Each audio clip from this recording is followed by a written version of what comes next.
It's time for Twig. This week in Google, Stacey Higginbotham's here, Jeff Jarvis, Aunt Pruitt, a big numbers put up by YouTube Music. Kind of surprised me, actually. ProtonMail has to sing a different tune, and the Amazon driver with good advice for a new homeowner. It's all coming up next on Twig. Podcasts you love. From people you trust. This is Twit.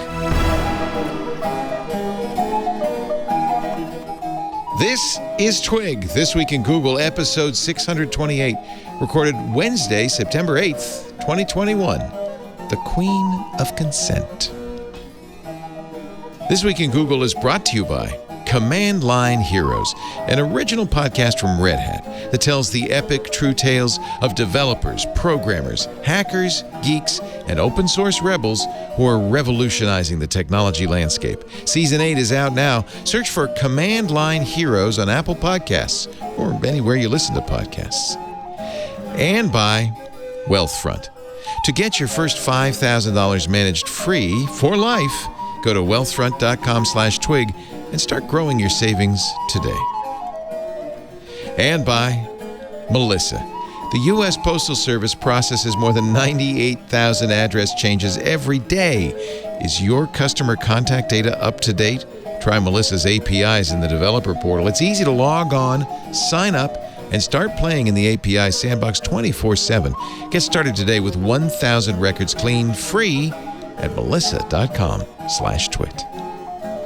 It's time for Twig. This week in Google, the show where we cover the Google verse and the Facebook verse and the Bettern verse. And here she is, ladies and gentlemen, all the way from the Pacific Northwest, Stacey Higginbotham of Stacey on IoT. Hi, Stacey. Good to see you. Go to StaceyOnIoT.com to read her newsletters, to subscribe, and of course, a great podcast with Kevin Toffel. The Queen of Waffles. Ooh, that's my most favorite queendom ever. Isn't that a good one? When you? Yeah, because it's usually Queen of Cloud, Queen of IoT, but waffles. Queen of Clotted Cream. Yes, delicious. That's not bad either, is it? How about? Yeah, I'm like, keep going. The donuts, Queen of Strawberry scones. Jam and Donuts and Waffles. Joining us now to my left, the Leonard Tao Professor for Journalistic Innovation at the Craig Newmark. Careful. Is it okay? Is it clear? Graduate School of Journalism at the City University of New York. He did not appear this time. Hello, Jeff. And I am El Jefe of Taco Bell. Yes. Are you still? I had the new Taco Bell chicken sandwich, or is it a taco? Spicy with jalapeno slices. Very good. It's just disgusting. No. Stacey, what are we going to do about this guy? It's just... It's the little cousin of the Popeyes sandwich. It's not up to the Popeyes standards, but it's a nice little treat. It's not very big. It's good. You go to Taco Bell for terribly cheap Mexican food, beef, terribly cheese, cheap beans. Yeah. You don't go normally for my chickens order here. is 2 bean burritos. Yeah. But yeah. I had to try this because I am. Well, was it good? Yes. He says it was good. Yes. What's it called? Yes. The chicken sandwich? The chicken taco? There's a debate. Is it crispy chicken sandwich taco? Oh, you're right. It is a taco. Yeah. It's taco. It's actually kind of a bready. That taco. doesn't look like a taco. It looks like pita or a fattoush or something. Yeah. Yeah. And if you go to the spicy What's one, that? it has... What's this stuff dripping out the end, though? That's It's special disgusting. sauce. Everybody's got to have a special sauce. Is that gross? It's not fast food without a special sauce. Oh, God. Did Miss Ashley leave? I think we might need to reset. I've chased her out. Yeah, let's start the timer over. And that is Mr. Ant Pruitt. He is the arbiter here of all things Taco Bell. Ashley came running back to change the clock. And fashion. care of clothes. Yes. And ironing. Wait, what's this about ironing? Last week he made fun. I was of giving him some grief about that jacket he was wearing. That was a little rumpled. Steamer. Yeah, a little rumpled. I agree. He wanted to steam me. I agree. Top stories. There's so many. I don't know where to start. ProtonMail says, well, maybe we do log your IP address, actually. ProtonMail is one of a number of companies, Tutanota, another one that offers encrypted, end-to-end encrypted email. It's cool. It's good. I think it's important to understand the limitations of encrypted email because you can't, the other person you have to kind of have a agreement. If you're both using ProtonMail, no problem. But what if you're sending to Gmail?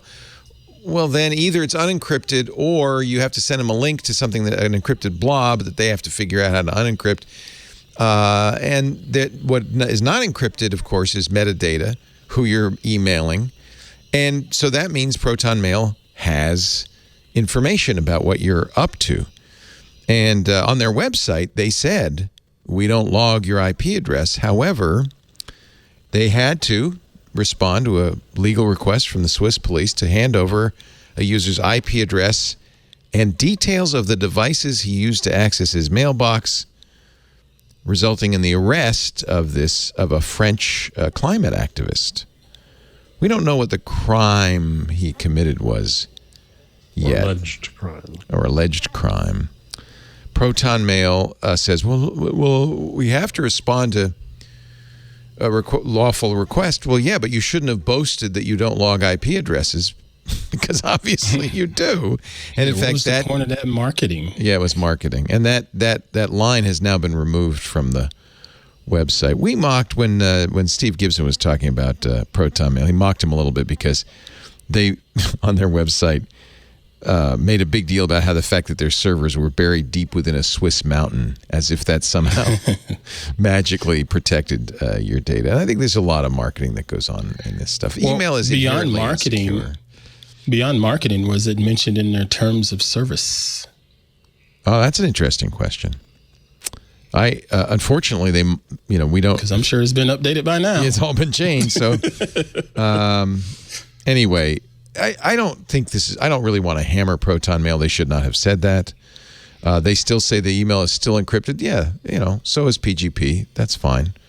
I don't know if they supported perfect forward encryption or not. That would be an important thing. But apparently the user information logging was happening. And that's kind of the point. When you're using email, metadata is visible, no matter whether the message is encrypted or not. So, and metadata is often, apparently was all the police, these police wanted. They just want to know who this guy was emailing, I guess.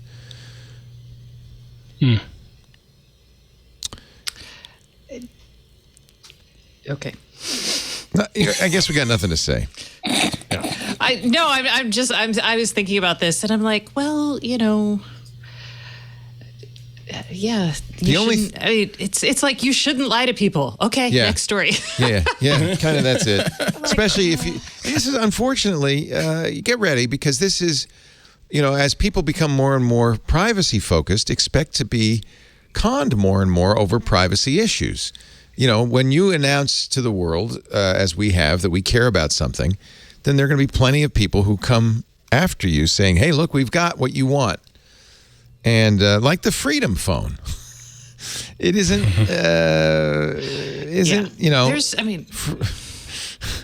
this is the smartphone for conservatives, which turns out to be a low-end phone made in China by Chinese people. Same thing. You're opening yourself up to people who are a little bit more cynical about life and say, oh. And then to podcast ridicule, yes. And then to podcast ridicule, which, of course, is the lowest form of ridicule. Is our specialty. If you're being ridiculed. I mean, these people don't know anything. They're just going to make fun of you. Exactly.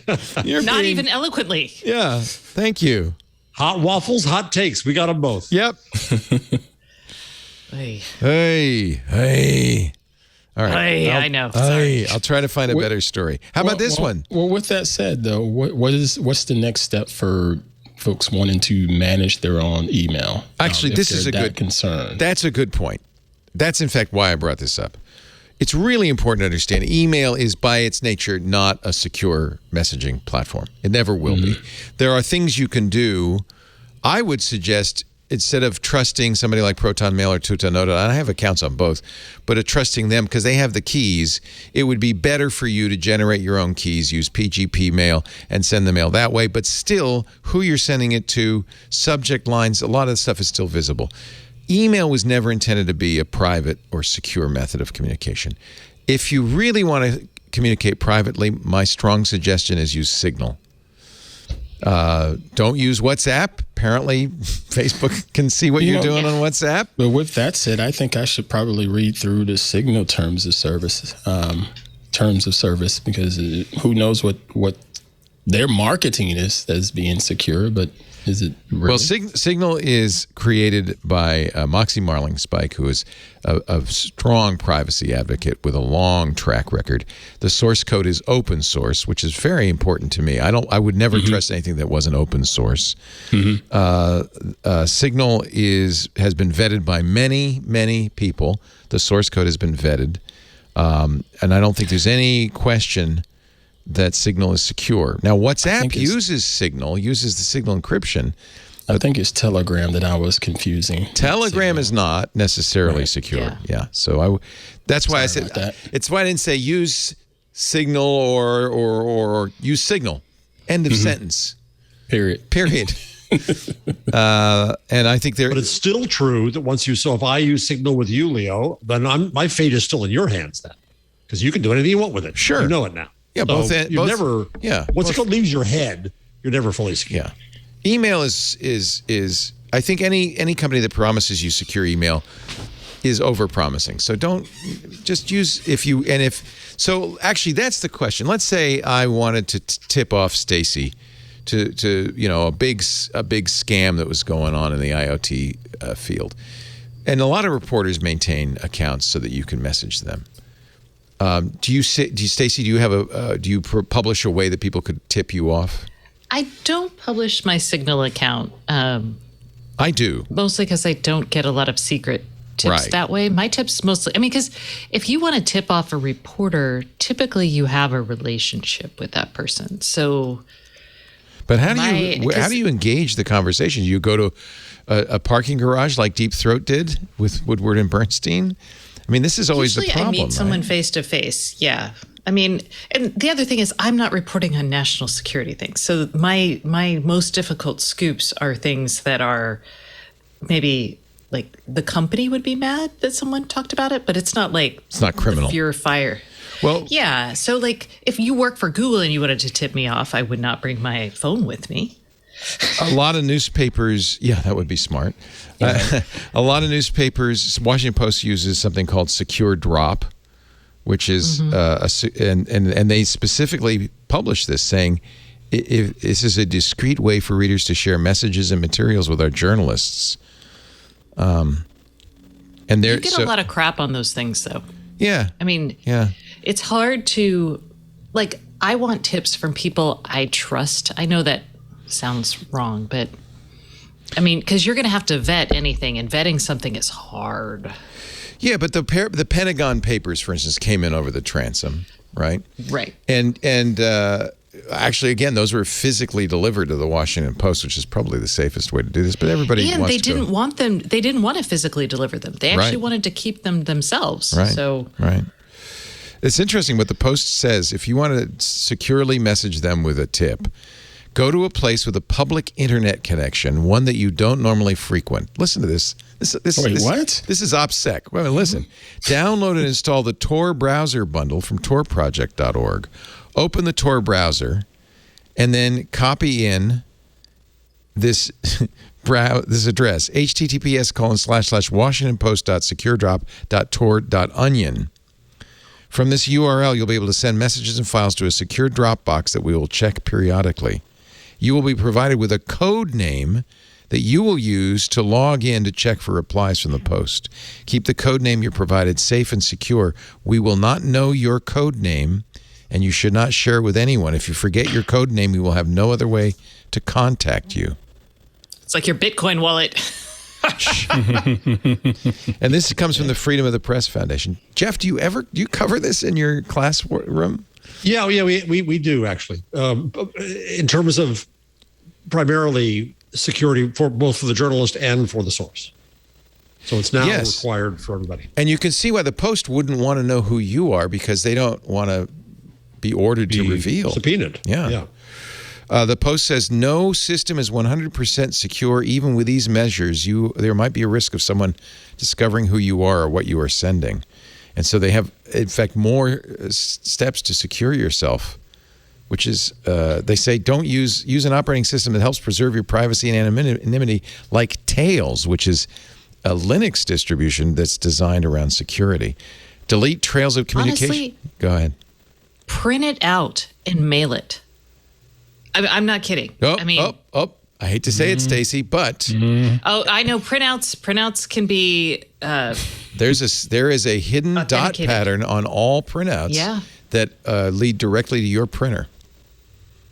But So the borrow journalists- Stacey's printer, print it No, out. the journalists know that. So print it out at the library. Yeah. Go to the library, print it out, and then take your documents, drop them in there. But a journalist, we're aware of, like, thanks to like the John McAfee, metadata in the pictures, most Right. journalists are now aware of things like the dot patterns on printers. So we won't publish the actual Right. documents. But those documents, you need to burn them because if the FBI comes a knocking, they know how to read those dots. Yeah, but we don't have to give that up. You can just, that's part of the freedom of the press. Or that's part of, like I said, jot. Like, Yeah, you don't I have think to- it's less of a problem in the U.S., but I think there are plenty of other places, including some fairly civilized yeah, places. okay, and other places you should burn them, sure. That would be better not to. I'm starting to think Australia, England, Canada, probably not good places to try to evade police surveillance. All right, enough of that. But anyway, that's why Signal is a good choice, I think. But hey, if you really want to get fancy, read that document from the Washington Post. Do most newspapers use a similar service, or do they do their own thing? It varies. It was after Snowden, it was quite the rush to do it. I think a lot of them built their own, but there are some services that are provided available in newspapers. Yeah. So the New York Times says use Signal, and there's their Signal phone number. They may want to retract this part, WhatsApp. WhatsApp uses the Signal protocol, and there's, by the way, there's a debate over this story. This is actually an interesting story from ProPublica. Cock. What? Yeah, it was like ProPublica. ProPublica. Ka. I was wondering what that explosive was from you. Ka. Because you didn't finish. I was thinking it too, Jeff. Okay. Porn. How Facebook undermines the privacy of 2 billion WhatsApp users. WhatsApp assures, this came out yesterday, WhatsApp assures users that no one can see their messages, but the company has an extensive monitoring operation, 1,000 employees who can read those messages and regularly shares personal information with prosecutors. Now, Facebook's saying that ProPublica misunderstood the technology, so they're denying it. But at this point, New York Times might want to take that off their tips page. They do say you could send email with PGP, and here's their PGP key. So, but they do point out metadata will be available to your email provider. Oh, postal mail. Mail delivered through the Postal Service is another secure means of communication. As long as it's not a postcard. It's a federal offense to read the back of a postcard. We recommend that you use a public mailbox, not a post office. Tips. Interesting. And they also use Secure Drop, which uses Tor. So this is interesting. The Times has a very extensive variety of ways you can give them a tip. I still struggle with trusting security of regular mail or any of the courier services just because of how packages look when you get them. I know. They get destroyed and they're opened and, Yeah. Really? I get the occasional destroyed package, but most of my packages come pretty intact. So. No, it's It's been a little while for me, but definitely last year during 2020 when a lot of stuff was being shipped here, it was a lot of tape ripped off and holes cut into the sides, and yeah, it was pretty common. Wow. Fortunately, nothing was damaged, but people were definitely interested. Whether it was Amazon or if they're good at it, FedEx they would use a a teapot and steam it open. You'd never know. Oh, so that's the trick. He's talking about boxes. No, this is for boxes. I'm thinking, honey, why is this box soggy? Try to steam it open. Were these like porch pirates, or were these just postal workers who wanted I think to this see is if you were part of getting the newest? Yeah, I think this was part of the courier staff. I think they just get grumbled up too sometimes, just in the bouncing around the back of the truck. You think they were trying to get into it? There's that, but you wouldn't have gotten it if they really wanted it. They would have just taken it. Yeah, that's what I say. I'm assuming they were just interested and curious, but that was about it. They didn't steal it. They're looking for graphics cards, anything. and if you don't have one, they're like, eh. I didn't lose anything, nor did Queen Pruitt, because she just shipped some things out, and people would message her and say, "This box is destroyed," and they'd send pictures. And when I bought my Nixie clock, I didn't realize it came from the Ukraine. Remember that, Jeff? That long, boring process of installing the tubes. It was driving you nuts. And then you did the whole show with it behind your head flashing. Yeah, that didn't work either. I have it in my other office now. But I posted a picture of the box because it came from the Ukraine. Wow. But see how it was great. It was this cool wooden crate. It said Fragile on the side and everything. But you see how it's taped? Because the customs opened it.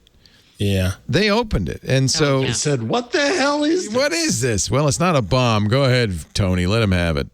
Wow. What are the two hands with Holding the orb? That means it was made in the great beyond, I think.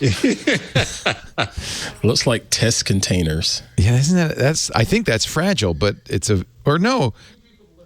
takes two people to lift it. Fragile's the broken wine glass. The umbrella is make sure you take an umbrella with you when you go outside. And that Don't get it wet. Don't get it wet. And that means it takes two hands to lift it. That means it's magical and magnetic. And after you get the vaccine and you're magnetic, you can float that in the air. I love it's really cool. I really wanted to just keep this box because it was just so cool to get something in a crate like that. And who was the sane person who told you not to? You said don't get it? We know who she was. Yeah, okay. Not to keep the box. Oh, no, I didn't keep the box. Yeah. German police. Guess who else uses Pegasus? We talked last week about Bahrain. Apparently, the German police also use Pegasus. This is the spyware that lets them hack into your iPhone without your knowledge, without your in any clicking on your part. They bought Pegasus. Is this the NSO group one software? They bought Pegasus from the NSO group in 2019. The federal government informed the Interior Committee of the Bundestag of the purchase in a closed-door session. Apparently, there was a little bit cracked. The parliament sources said the confirmed earlier reports published in the German newspaper Die Zeit were confirmed. The software was procured under the utmost secrecy, according to, is it Die Zeit? Die Zeit? Die Zeit. Die Zeit. Die Zeit. It's C2. Die Zeit. Die Zeit. Ka. Sound angrier. Despite the hesitations of lawyers, as the surveillance tool can do much more than German privacy permits. However, the version purchased by the German Federal Criminal Police Office had certain functions blocked to prevent abuse. They're only allowed to use spyware on cell phones and computers of surveillance targets in special cases and can only initiate certain types of operations. Well, I feel much better now. Clear as mud. All right, let's take a little break. We will come back and talk about the new touchless Whole Foods stores opening up in a neighborhood near you. It's fragile. This is it. It's a special award. And I put it in the window. For those of you only listening, there is the famous leg lamp from A Christmas Story. Our show today brought to you by Command Line Heroes. They're back, season 8. I can't believe it. And I'm really excited about it. Their host is great, Saran Yitbarek. She really knows her stuff, and she's got the Command Line Heroes. All of the seasons tell the epic tales of developers, programmers, hackers, geeks, and open source rebels who are revolutionizing the technology landscape. This season, the whole season is about one question, and they tackle it from every angle. What is a robot? And episode 1, which just came out, is Robot as Servant. Really interesting. But there's also going to be robot as software, as maker, as humanoid. Why do we build robots that look like us? They'll answer that question. And even though we always ask whether we can trust robots, what about robots? Can they trust us? Robot as vehicle, robot as body, robot as threat. Of course, robots have always been the meat for science fiction stories, but now they're becoming a reality. And in the near future, I think robots are going to be there to serve our every need. Will they develop a mind of their own? Will they turn against us? Will they be the savior of humanity, or will they be our downfall? Season 8 of Command Line Heroes covers the robots that are in our midst and the determined dreamers who bring them to life. 8 episodes in this season 8. Let me play. It's so good. Let me play just a little clip. Saran and Robot as Servant. Listen. While making this season, we discovered a robot reality that's pretty removed from the robots we imagined.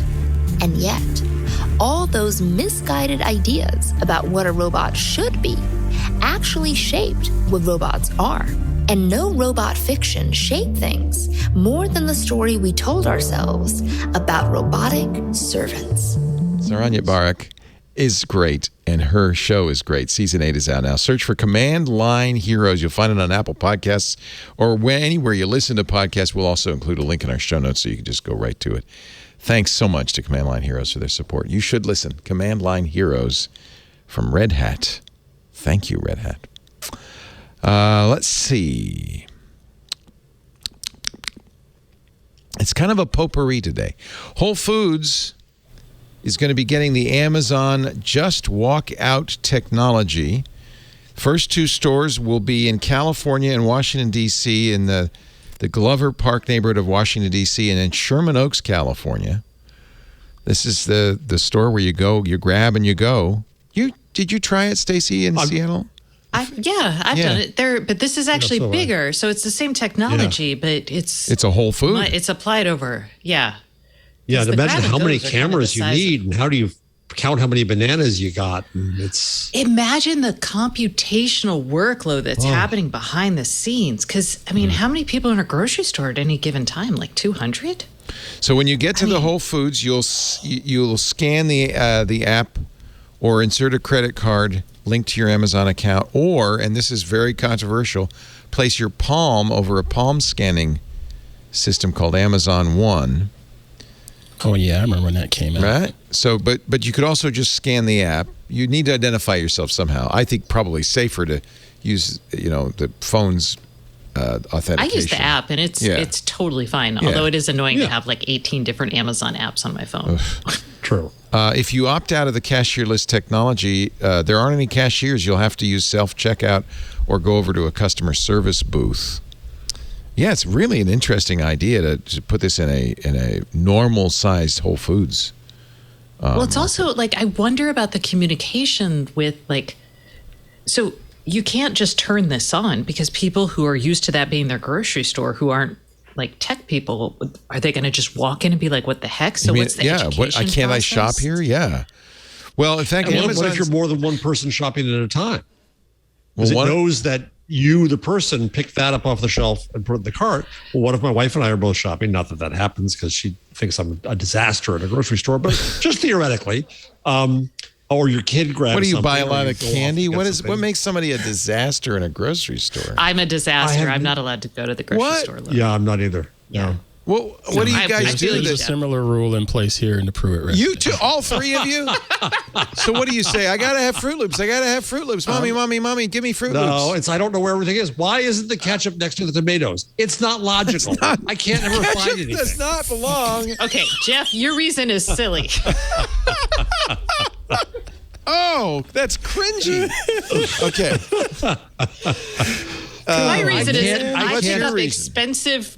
Mine is expensive cheeses, Yes. weird fruits, and like I'm just like, oh, rice pudding. I don't mind if I do. I'm Oh, lucky because fancy my this. wife encourages me to buy expensive cheeses and rice pudding.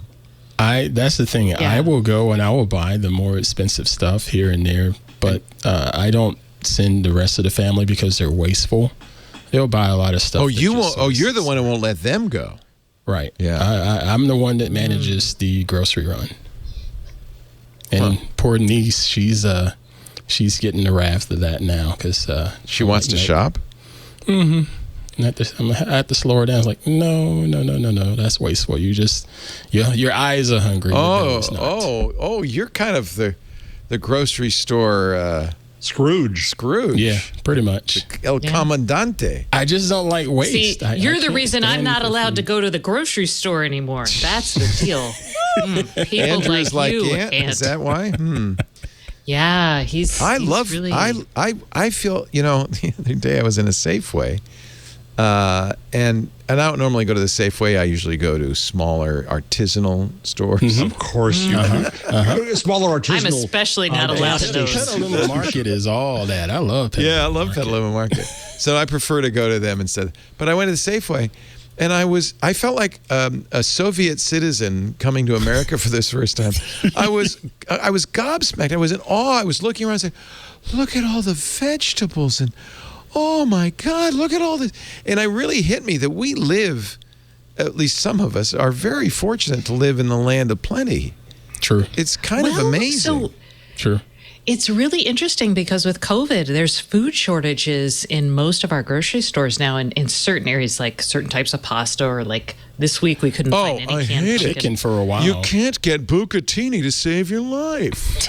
Well, no, I mean, I'm with you, but I think it's a real wake-up call for a lot of us to be like going through and being like, my husband is like, Stacey, look, your recipes are too complicated now. Not all this stuff is in the grocery store anymore. So he's having, and since I do most of the cooking, he's like, I don't know what substitutes work. So it's really interesting, like to feel like the plenty is leaving. From Grub Street, what the hole is going on? The very real, totally bizarre bucatini shortage of 2020. That was an amazing story. And I actually was affected because I love bucatini. I love bucatini. Did we ever find out why? They actually went to Yes. the National Pasta Association. It's a great story. It's all about like how an unnamed pasta giant got it like tattled on another unnamed pasta giant about the like amount of flour or something in They their got in trouble with the bucatini. FDA. That's right. Haters. So it wasn't officially pasta or something. I can't Yeah. remember. But the broad scope of it is they tattled to the regulators, and the regulators said until you can change a recipe, you can't be classified as pasta in the U.S. So that took out a whole hunk of bucatini. Wow. So what do that you is- call it? That was Wheat part of it. sticks? That wasn't all of it. But it was a great story. Apparently, the U.S. found iron levels in DiCecco bucatini lacking by 2.1 milligrams. Yes. And DiCecco is the best It's pasta, great pasta. y'all. Yeah. It's the best. Great. It's Italian. Well, so is like Barilla. Barilla is very, very good too. Yeah. Although at the artisanal store, I usually buy fresh handmade pasta. Well, yeah. But they don't make bucatini. Anyway, I don't know. Boy, that was a rat hole. Meanwhile, what happens if a couple walks into just walk out? I don't know. Yeah, I wish they would open one near me because, like, when my daughter and I go, we do occasionally get to go, but we split up. I'll be like, okay, get these 3 things, go, and then Yeah. How do you sell that would things be by a the pound? challenge. Because the camera knows. Does the camera judge how big? So they good do question. have The onion weights. They is? do have weights. Well, there's on humans behind the scales. counter still, weighing stuff out and labeling it and so forth. In fact, Amazon was quick to say, These locations will employ a comparable number of team members as existing Whole Food Markets and stores of similar sizes. With Just Walk Out-enabled Whole Food Market stores, how team members in the store spend their time is simply shifting, allowing them to spend even more time interacting with customers. No, honey, no. You can't come in here and buy anything.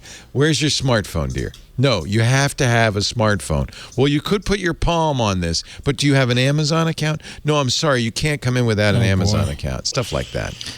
It is true. I mean, I send my kid in for... Yeah. Yeah. You send your kid in, and then what?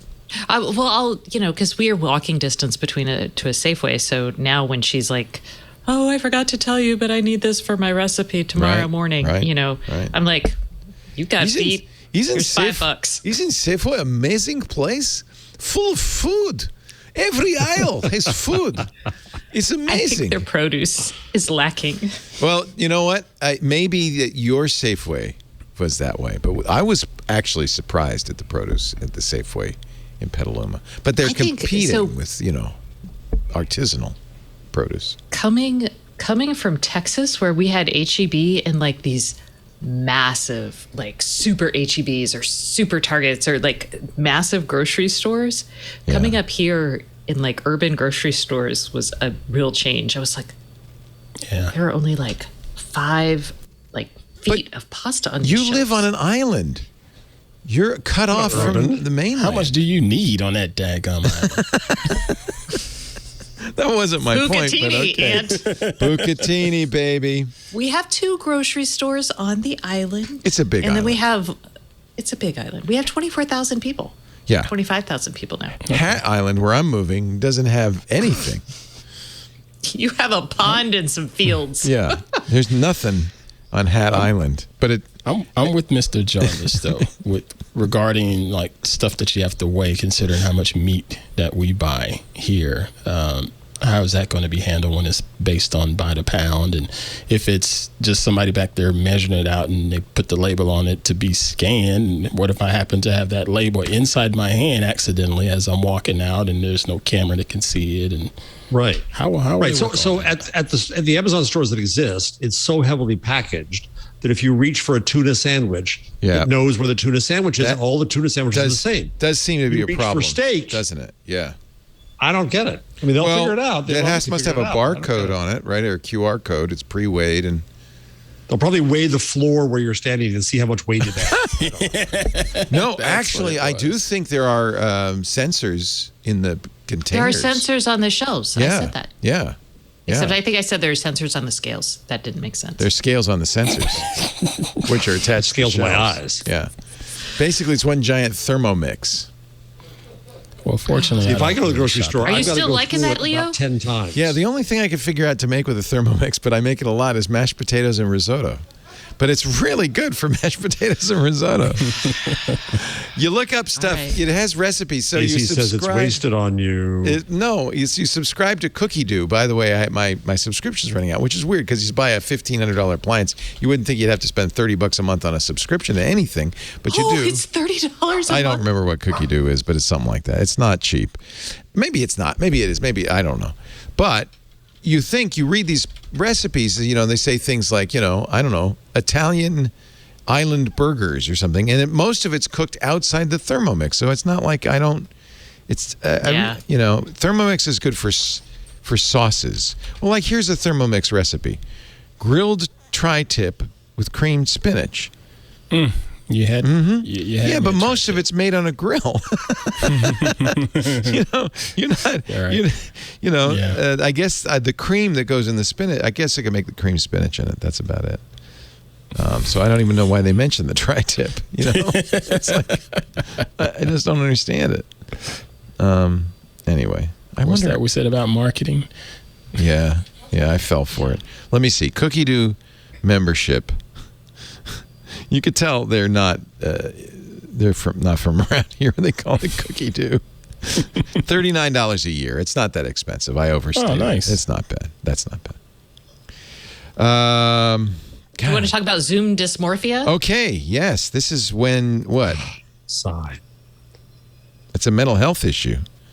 Well, so says The Guardian. It is in the fashion section. Yeah.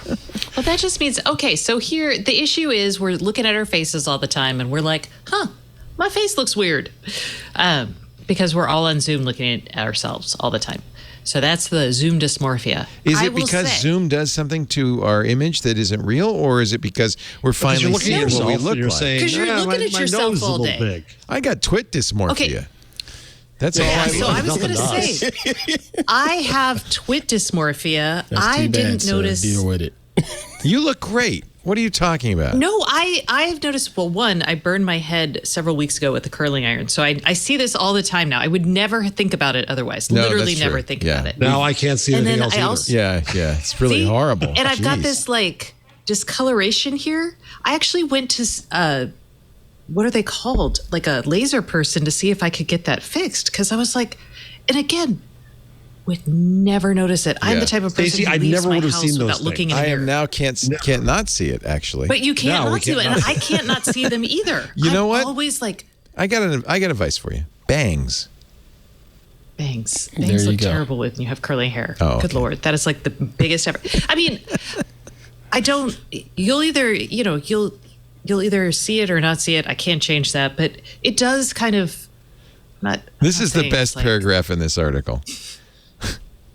While Snapchat dysmorphia has existed since 2015 and is connected to so-called alien face, big eyes, abnormally raised cheekbones, Zoom dysmorphia is different in a key way.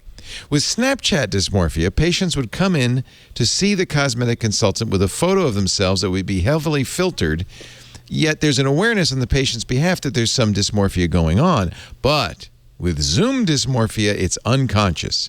People don't understand there's distortion happening with their cameras. So there is nothing on your forehead. It's just Zoom. There's something wrong with my there's- monitor. It's got a gray spot on it. I can't figure out. As It many moves, too. It's selfies weird. as I see online, I'm calling total bull on this because selfies don't make anybody look good. That's not true. People change their. They like teach you how to take a good selfie. Like people. I think maybe y'all are. I mean, one. I'm just going to throw this out here as a woman who is inherently judged first off because I'm a woman by my appearance. Just so true. That is the default expectation. It's a fact. So it is. I try, I pay attention to these things, even though I don't actually pay that much attention because I'm not, I don't know. I've never, You're not that I type. was raised by wolves. Yeah, you don't Well, care. yeah, I just, Yeah.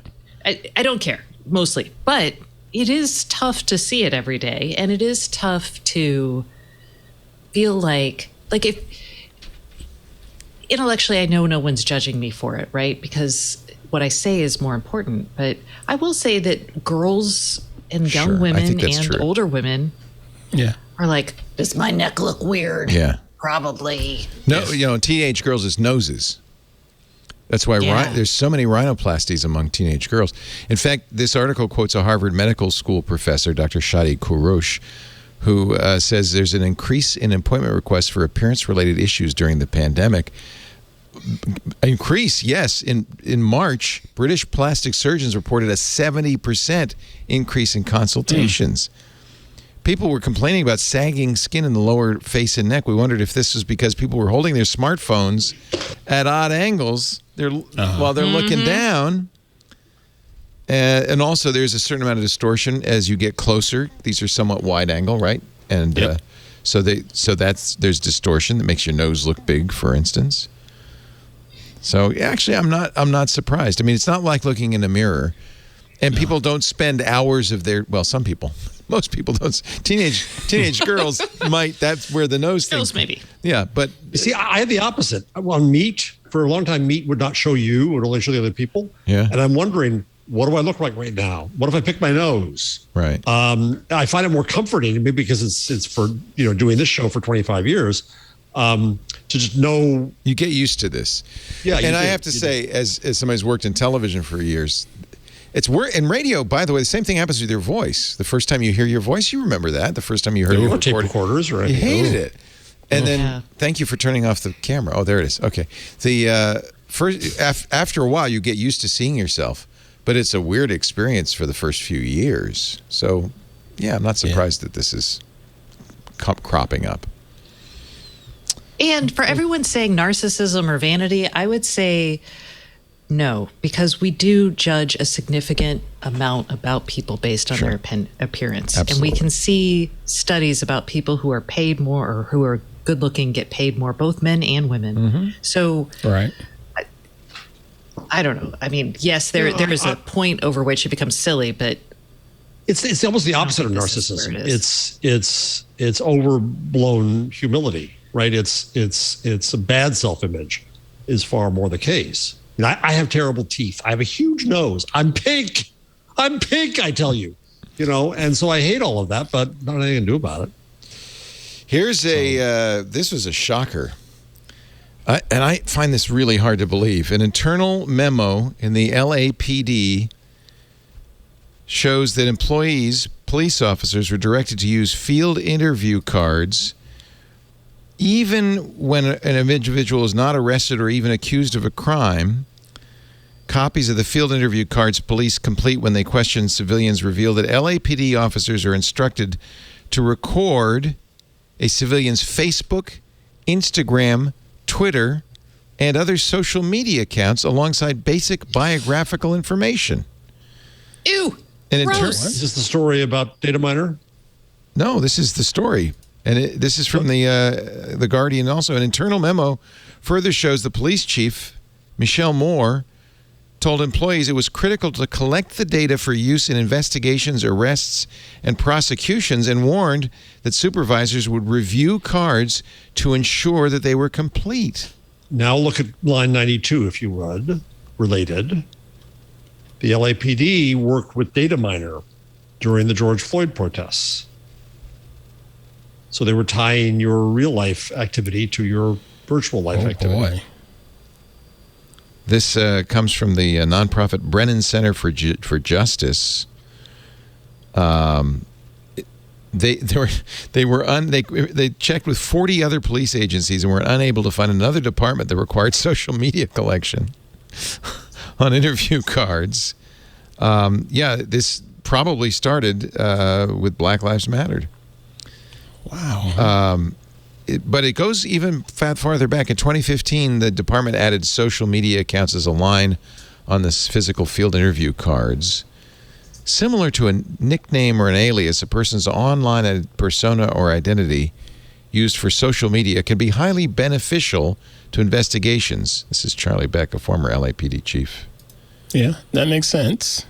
That's what the bad guys do too. What's interesting is you don't have to have been arrested or even accused of a crime. It's just if you're interviewed by the police. Can you refuse them? That's what I was going to ask. If they're just interviewing me, asking me questions, even though I'm not guilty, can I just refuse to share? Well, I certainly would. I think you have the right to. Okay. Can I Fourth Amendment this one? Is it Fourth? No, Fifth Amendment. But as it would not be you probably know, especially if you're black, saying no to a police officer could be a little risky. Quite possibly. Additional info. Email, social media accounts, Twitter, Instagram, Facebook. They also want your gang or moniker. I guess I'm in the Twit gang. I don't think But you also have it's unlegitimate to have these fields. I think what's the question is how much pressure there is to collect this from everybody. All right. Let's look at where these interviews could happen per se.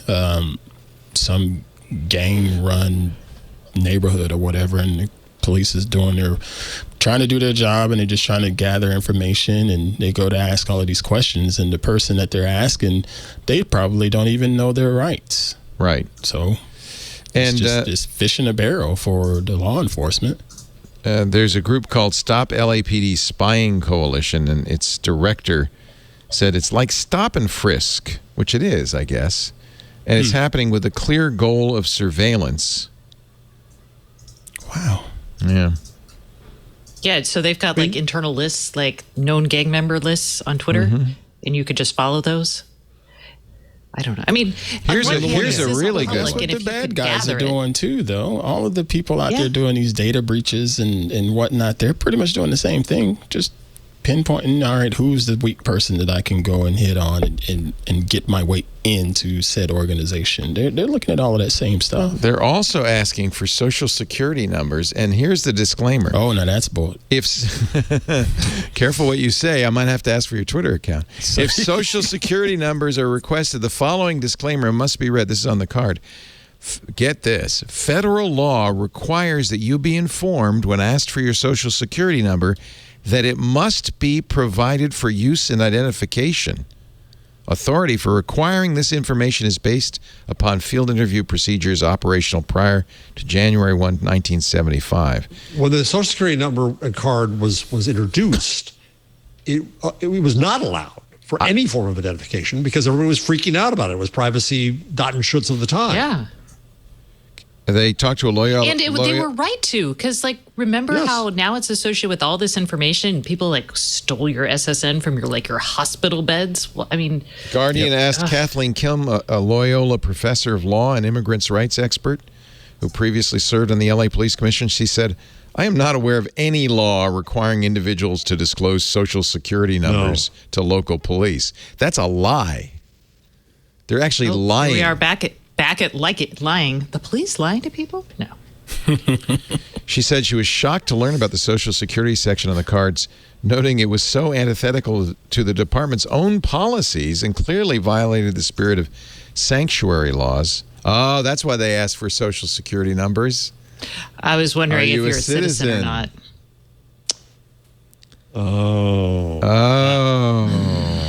LAPD says, we're updating the policy, but we would decline to provide further details. Wow. That's just really... Makes you wonder where else this is happening. Yeah, I mean, I know would... They said that 40 other... They asked around to departments see were if anybody else was doing it, but I bet you... What do you think, Minneapolis? Yeah. Yeah. Informally, if not Arizona? formally. Arizona? All of Arizona? Yeah. Yeah. ProPublica should get these cards to do something useful, get these cards from police departments across the country. They're FOIA, you should be able to get them. Yeah, get them the filled out cards. Wow. Well, there you go. Australia's top court finds media companies are liable for other people's Facebook comments. And not just Facebook, but also Twitter, everywhere else. So if you're a media company and you put a story up on Facebook and you allow comments there, because on Facebook you could cut it off, then anything says under that, you are liable for, as if it occurred in your own space. That's cray-cray. It is completely cray-cray. And guess who doesn't like this? Nutso. Guess who doesn't like this? Rupert Murdoch, News Corp. It's so bad. How bad is it? It is so bad. It makes me agree with Rupert Murdoch. News Corp called for legislators to change Australia's laws to protect them from liability. It says it essentially makes media companies responsible for other people's comments, even when they're unaware that the comments have been posted. They've appealed. News Corp and Nine Entertainment have appealed to the High Court.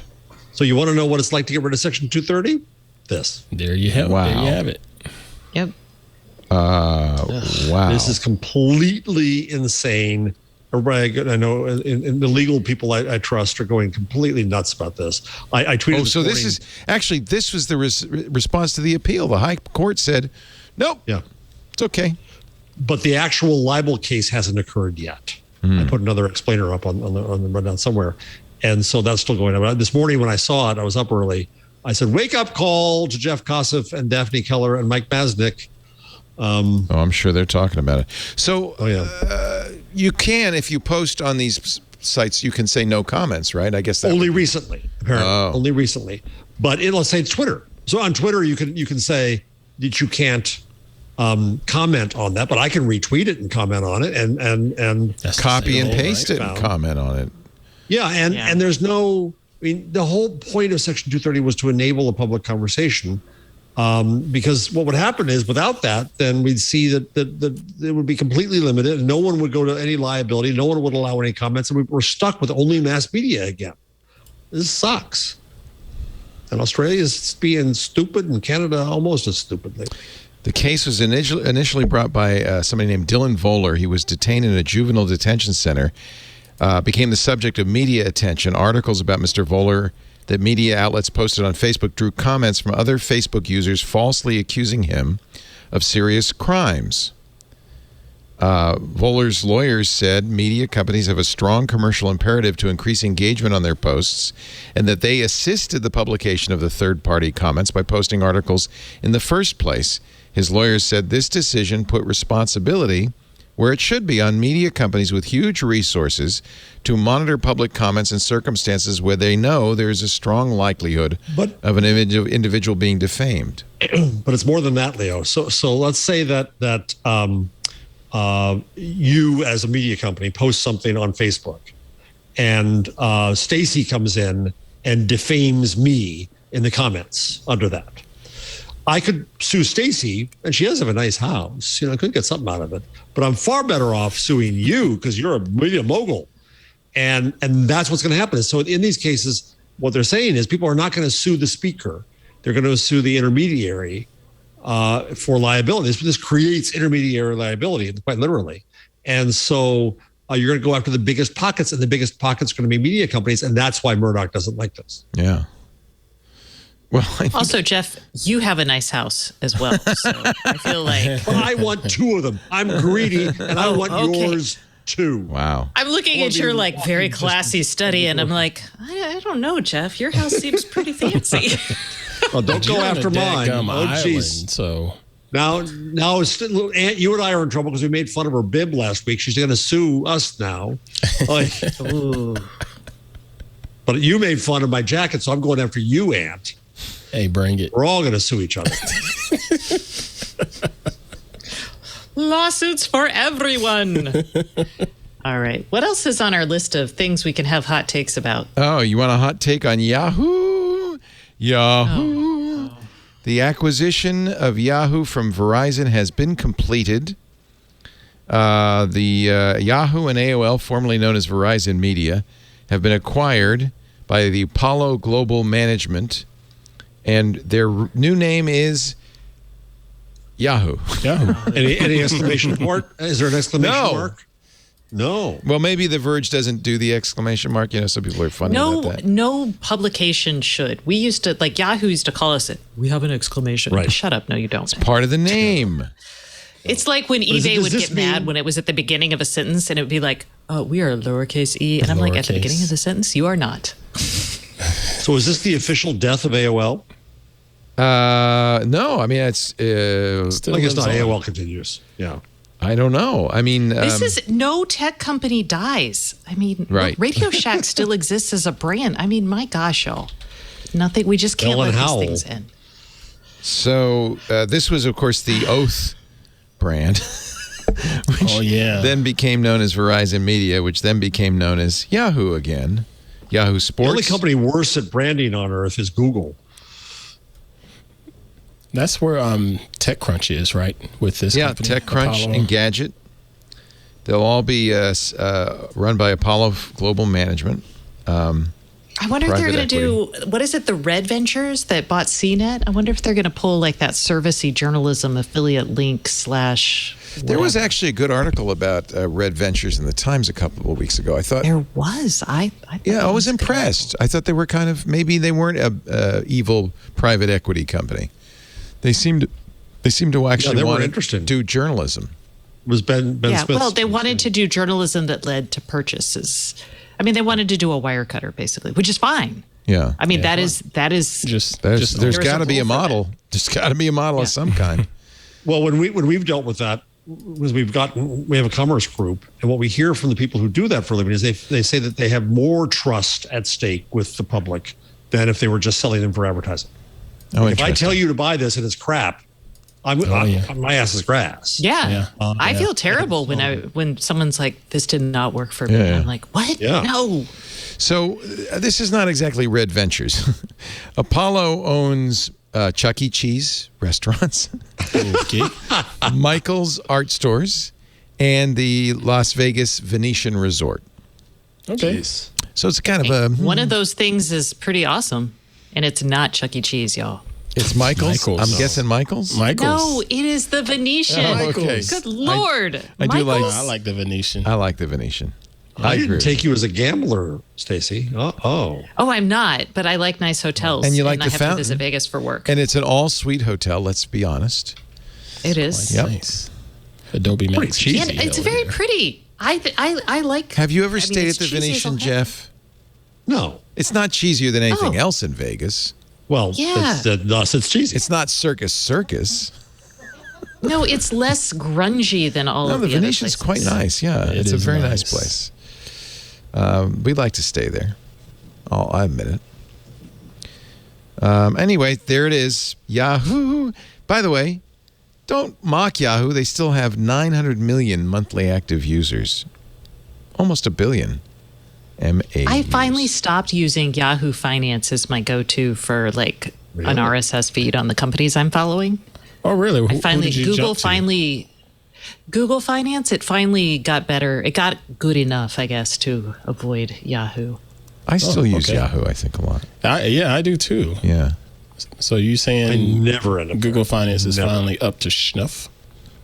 It's up to I don't need as many features anymore because I'm not doing as hardcore I'm not having to write earnings reports and track that kind of stuff as much anymore.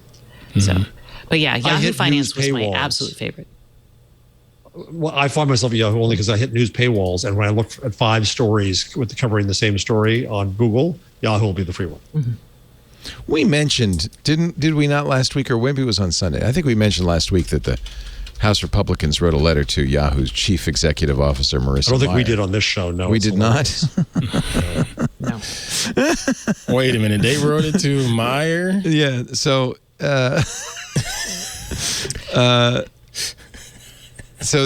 You know their staffers do all their work I think the for them, staffers and did it. some staffer just screwed up. this was one of a bunch Or of letters prank. they wrote to telecom companies. No, they wrote to telecom companies saying, whatever you do, don't hand over Kevin McCarthy and Marjorie Taylor Greene's phone records in the January 6th commission investigation. And among the letters they sent out was to Marissa Meyer, CEO of Yahoo. Prodigy's lawyers are having a fit. Who? Prodigy? The- Really? Prodigy? They're not still here. Prodigy? 13 letters sent out, and I think you're right. I think, in fact, it's exactly what I said on Sunday. Was it's some staffer we can't really blame. I mean, do you want your citizens to have your senators and representatives to have a vague understanding of the big CEOs? She did leave Yahoo 4 years ago. Yeah. Yeah, I mean, I'm kind of like, Vague would be an improvement, Miss Stacy. Yeah. I know. Vague, very vague. Wasn't Marissa Meyer the head of Yahoo? Remember her? Let's write her a letter too. There was that blonde girl, wasn't That it? blonde That's what they're girl. saying. She used to be Google or something. Right. The Theranos trial began. They picked a Are jury. you following? Yeah, I thought I'm waiting for big fireworks. It's not been a whole lot yet. There, Elizabeth Holmes' lawyers said, "Hey, you can't be prosecuted for failing. She tried really hard and failed." I think there is a case to be made, on the other hand, by the prosecution that maybe she might have known they were going to fail and kept raising Yeah, money. was it fraud to her investors, basically? Right. That's what she's being charged I mean, with, of course. she lied to reporters 100. I also wonder, I mean, she started that. I remember covering Theranos in its early days and interviewing her as a 21-year-old girl. And she was doing this project out of, work she had done at Stanford and, I don't know, somewhere in Singapore or something. And I interviewed her, and she was very quiet. And there was so much media pressure, and I'm just trying to imagine myself at 21 and even at 23 and having this level of scrutiny and then realizing it doesn't work.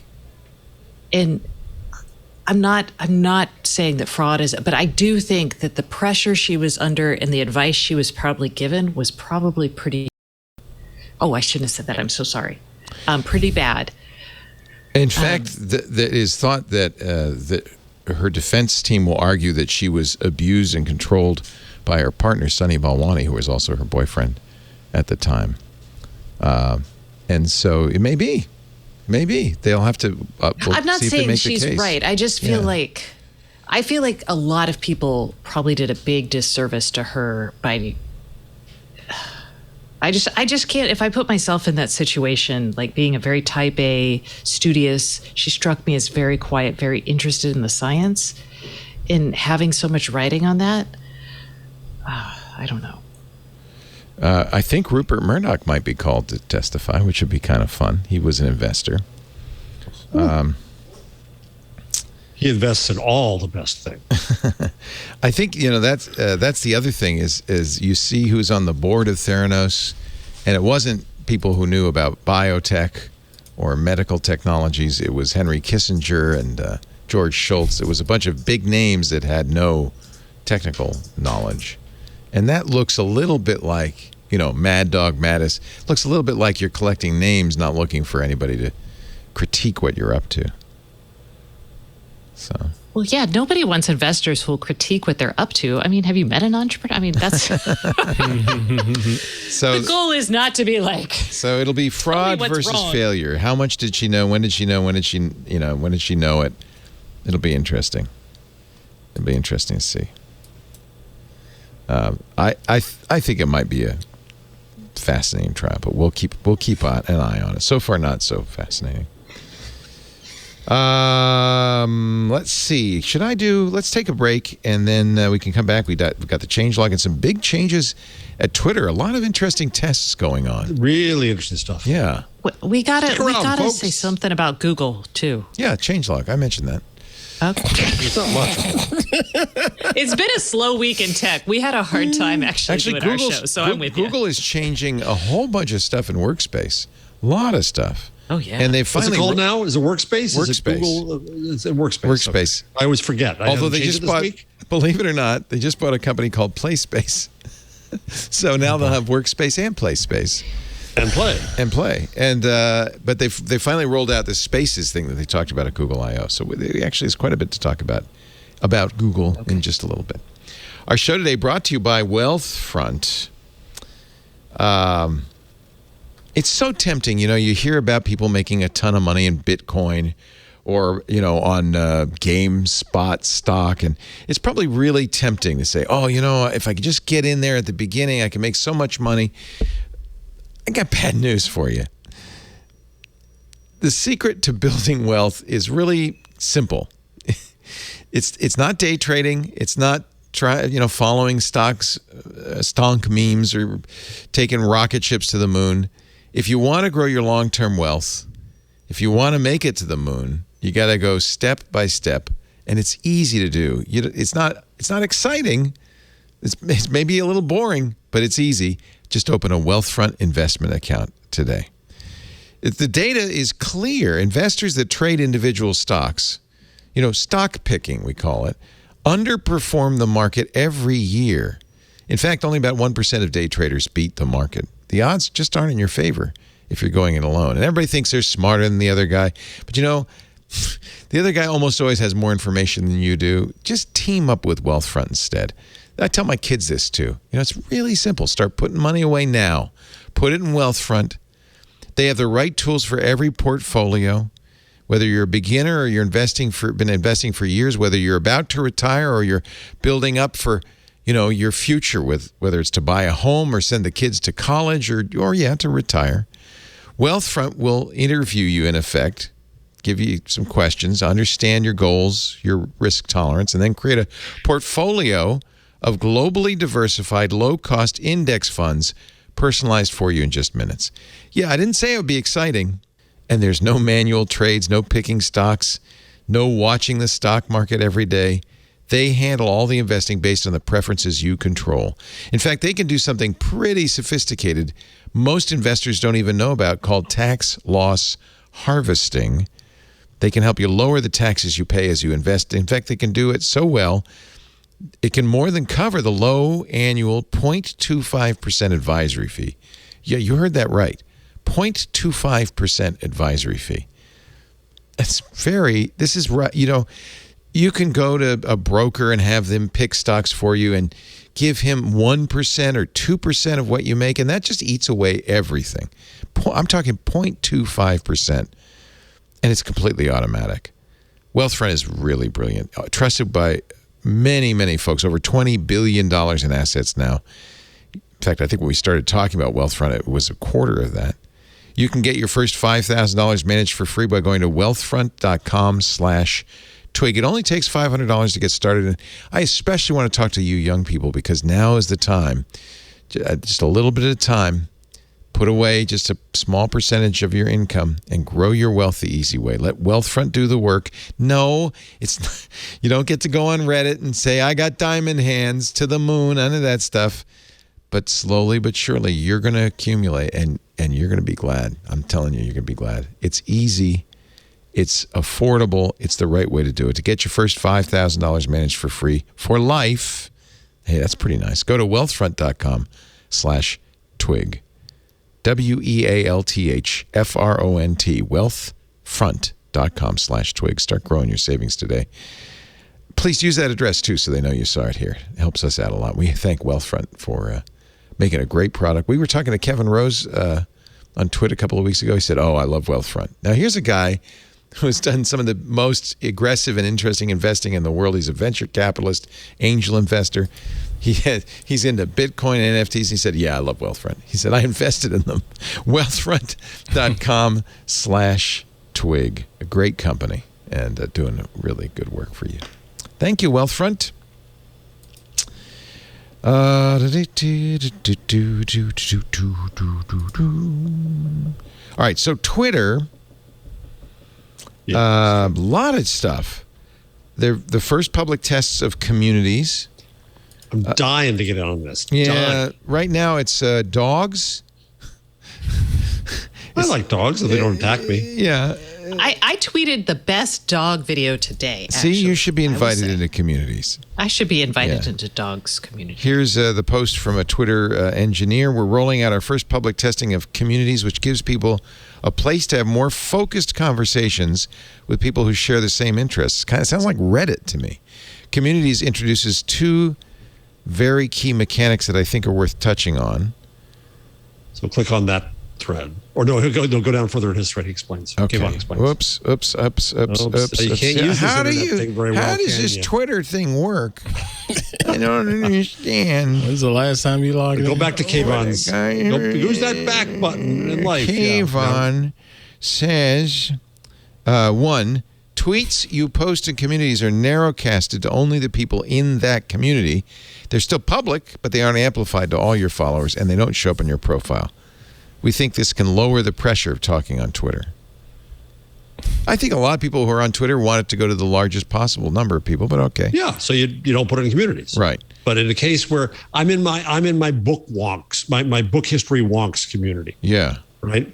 And right now I'm not really in the community because I've picked all of them from my list, but I'd rather be in a community with them, able to ask my wonky book history Gutenberg questions. To that group specifically. It's Reddit more like does a Facebook this group. so well. I wonder, and there's you're kind of sticking this on top of Twitter, which is really of a different beast. I feel like, all right. Sounds like Reddit envy to me. Being this week in Google. No, Jack's talked about this for a long time about trying to do more communities and lists. Sorry, Ann. Being this week in Google, Google Plus was attempting to do the exact same thing that's described. Oh, remember? Yeah, and it failed. Yeah. But this is the voice of expertise as a social media manager, Mr. Ant Pruitt. Yeah. So not a social media the initial you're communities. What are you? You're a community manager. He's a community manager. You're a community manager. The initial communities are hashtag Astro Twitter. I guess astronomy, right? That's John would like that. Yeah. Hashtag dog Twitter for you, Jeff. Hashtag skincare Twitter for you, Stacy, and your Dot. And hashtag soul food for sneaker lovers. SOLE, soul food. Sneaker lovers. There's nothing for me in here. Once people join a community, they can dogs. I don't have a dog though. I said Reddit. Really, maybe it's more like Facebook groups. You think maybe a little bit? Yeah, it kind of sounds more like that. Yeah. Communities have moderators. These mods determine the rules and the social norms within that community. Does Facebook groups have mods like that? Yeah, they do, don't they? You have to have moderators. Well, it depends. I can start a group and abuse it. Oh, I see. Yeah, but it doesn't. It's not a. Yeah. I'm guessing here, if you screw up the community, you might get. Well, you can do more. The mods can hide tweets and kick people out as well. What does Twitter do to a bad mod? I wonder. Kayvon continues. We're just getting started here. We'll be scaling up communities as we learn more and improve the product. Lots of new features and improvements on the way. In the future, anybody can start a community. Today, creation is limited to what we're testing, at which Jeff Jarvis begged, please. Yeah, I wonder what their testing strategy is, because what I remember the most about Google Plus and Google Plus communities was the bad actors and how much time I spent. Oh, there was so much spam. Just fighting off the spam and the trollers and stuff like that. It was an effort. I wonder what they have in place to try to, keep that stuff at bay, because there are going to be groups that are, pretty exclusive, if you will. It might be, say, a black photographers group or that'd be cool. And that group could get trolled by someone that says, hey, this is a racist group, stuff like that. Well, the mods can kick people out. So, no, that's an inherent problem with communities. It's very hard to do well. So I'll be interested to see how they do it. Yeah. They're also, good communities don't scale. Yeah. You as a photographer might like this. They're trying edge to edge pictures and video in the timeline. So instead of that little bitty picture, you goes all the way to the edge. Yeah, it's still on a 4-inch phone. Yeah, it's still tiny. From bezel to bezel. From sea to shining bezel. So that's, and all of these are tests that are rolling out slowly. There's another new one. We're in the middle of the Twitter changelog. Yeah, it really is. It really is, isn't it? Twitter support says we're making it easier to be the curator of your own followers list. Now you can remove a follower without blocking them, and they won't know you've removed them. This is it. So you ghost them. This is really interesting. Yeah. Wow. So, I wonder if people are going to have me unfollow them. As a reporter, this is interesting because sometimes you follow people just to keep up on like movement or news or kind of. So I wonder if people, instead of just blocking them, will just start unfollowing reporters. Well, I wonder if they're removed as a follower of yours and not essentially blocked, do they still see your content? No. They can if they go to your page, they'll see it, I think. But they won't notice that, gee, I haven't heard from Ant in a while. Boy, he's just not doing much. Meanwhile, Ant is tweeting up a storm, but I don't see Ant because Ant said I'm too wrinkled and he didn't want me to follow. So I guess this is Jeff, live. it's because you're too pink. I guess this is live. And my nose is too big. No pinkies allowed. I guess this is live now because I can go to my list of followers and I can click the 3 dot and I can actually remove this follower. So it's not like a mute or a block. They silently will stop seeing my tweets.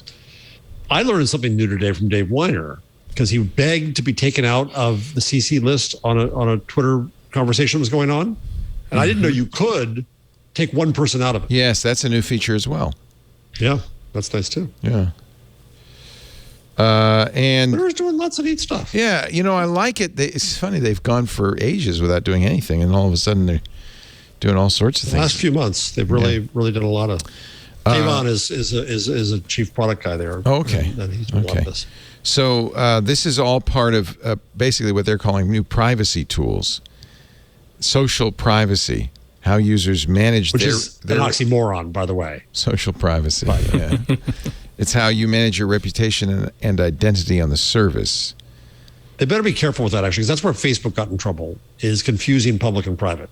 If you're on the internet, you're public. And if you have this presumption that no one's going to see this, then the platform is going to get in trouble for that. So they need to find, I think, a different way to position this. You will also now be able to hide past tweets. That would save a lot of people a lot of trouble.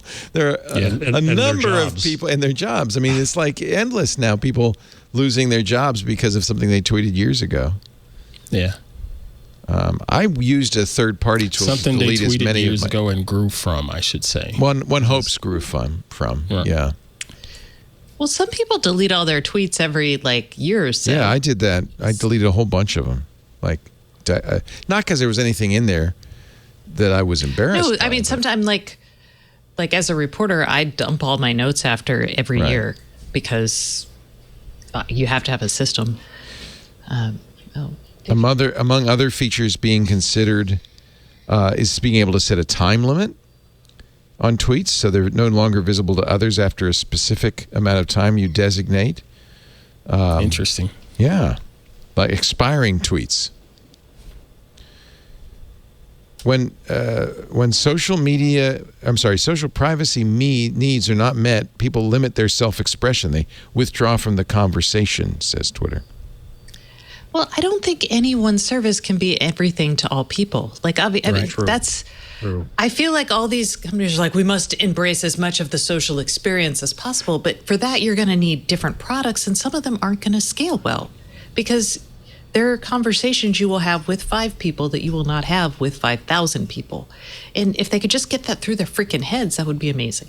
That's all. Oh, so that tool to remove somebody from a conversation, only you could do it, Jeff. But what's coming is the ability for Dave Weiner to do it himself. So that's the new Dave will feature. love that. Users will be given the option to remove themselves from a public conversation on Twitter. Oh God, there's times sometimes I just happen to be, early on, and then people get into a huge fight and it goes on for And your days. name is still in there every time they respond. And yeah, I know. Well, That I've would been be a doing- nice feature. I've been using the mute conversation button. Will that mute that conversation?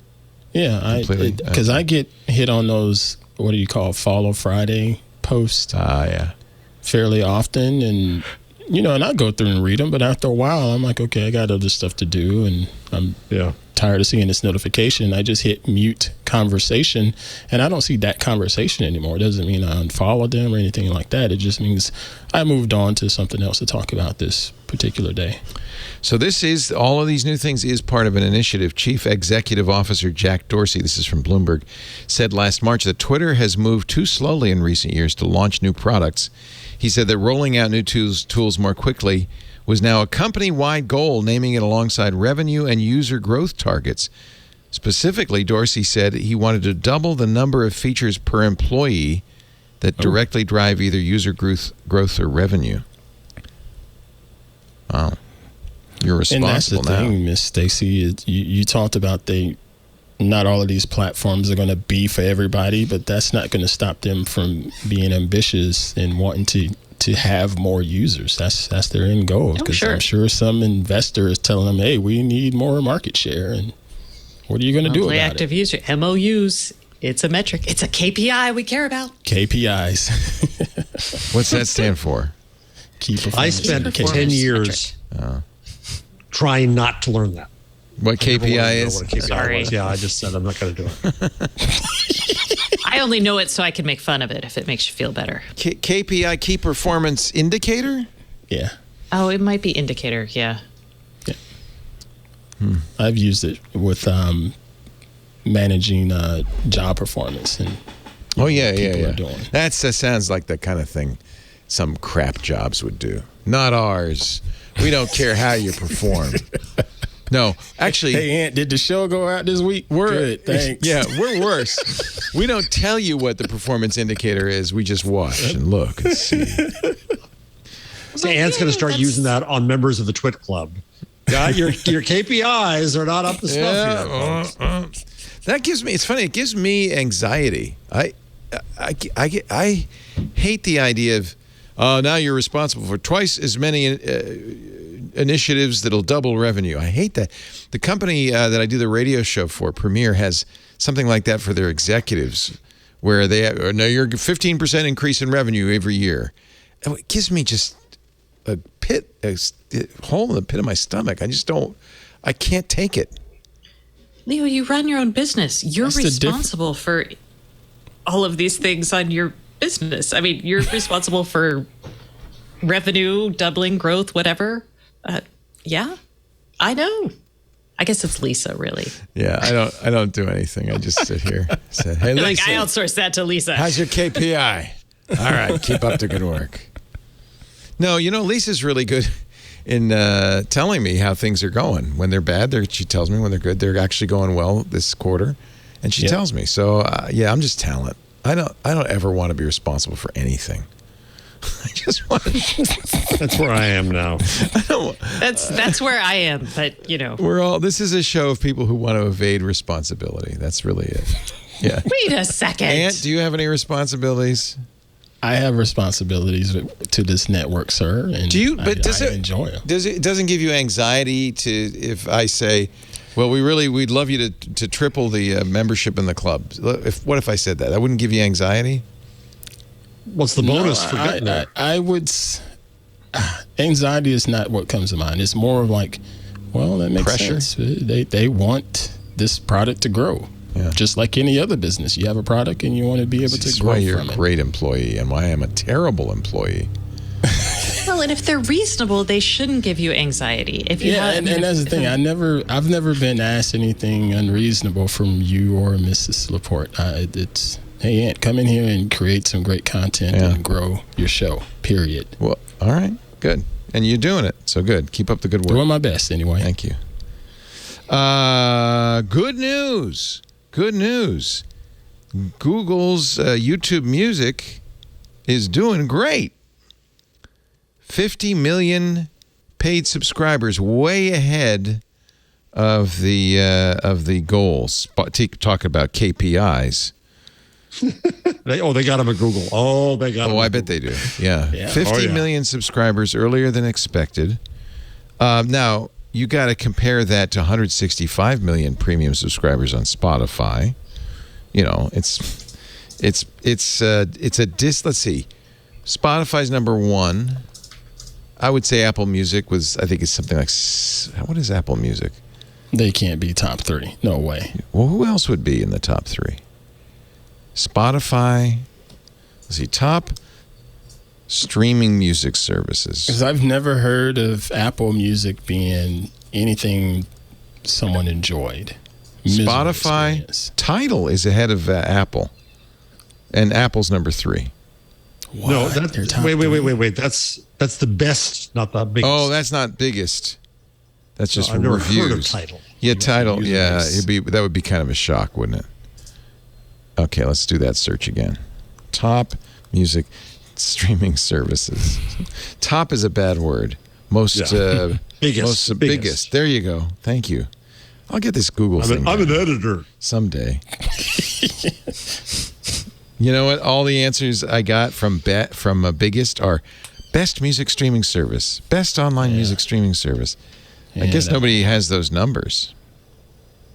Most popular. How are you going to measure best? Is it the number of songs? Is it hours listened? Here's most popular. Here we go. This is a poll, though, by YouGov. I don't think this counts. Yeah, no, I guess I thought they revealed these numbers, but... Active users. Put that in your query. Yeah, there you go. I'm sorry. Or the Google's failing you today. Select count active users from music streaming service where... Put that in your terminal. Okay. This is a little out of date, I think. Oh. Apple Music. Yeah, see, this is wrong. 2018. This is wrong. Because it says Spotify's behind Apple Music, which is not the case. I'm not in the IRC. I'm sure IRC has it. Oh, let me check. Apple is believed to have between 70 and 80 million subscribers, but it hasn't updated those numbers since 2019, says the chat. So that's why. So Spotify, 165 million. Apple, let's say 80 million. And then YouTube, pretty respectable 50 million. I think it's a respectable third place. Yeah. How much is YouTube? Would you rather be Spotify or Google? What do you mean, rather? In life? I'd rather be Google. Yeah. So Yeah, you mean, yeah. I mean, actually, you should say, whose wallet would you rather have? Daniel Ek or Larry Page's? Yeah. Amazon's. Yeah, Amazon's wallet. Google Music, see, I think YouTube Music's a little bit funny because it also includes YouTube Premium, no ads. And actually, that's the reason I have Google Music. In fact, in a way, for me, what it was I bought YouTube Premium and I got YouTube Music kind of as an additional It's the benefit. Amazon Prime strategy. Yeah. If you buy YouTube TV, do you get YouTube Premium, or those are totally separate? It's totally separate because I tried that. No, yeah, YouTube, it would be nice. Wouldn't that be nice? I tried that, so I dropped YouTube TV and it's really expensive. With my YouTube Premium. Yeah, it's really expensive. It's like $65. Yeah, unless you want to get 4K, but then it's $85. Yeah, it goes up. Yikes. But the 4K does look good. There is not a lot of 4K content if you like sports. In fact, you would like it, Ann, because a lot of the college football, oddly enough, is 4K. Not NFL, but college football. I'm still on Hulu TV Live, and it's fine. It's fine. Yep. Plus, it doesn't screw up my YouTube algorithm as far as the recommendations go too. So YouTube TV was dipping into that some kind of way. To answer your question, Stacy, there's a family plan, which is what I think I get, and I think that's $15 a month, and then the regular plan is $10 a month. They're all pretty much the same in the U.S. Okay, so they're the same. They're all roughly in the same ballpark. So here's an interesting stat for all that YouTube's doing well. TikTok has actually overtaken YouTube for average watch time in the U.S. That's my fault. Sorry. And the U.K. Yeah, it's we're all hooked. Single-handedly. We're all hooked. This comes from App Annie. That's me. Now, because YouTube has by far the most users, it's got the largest overall time spent, millions of hours or whatever. There are 2 billion monthly YouTube users. TikTok is only about 700 million as of mid-2020.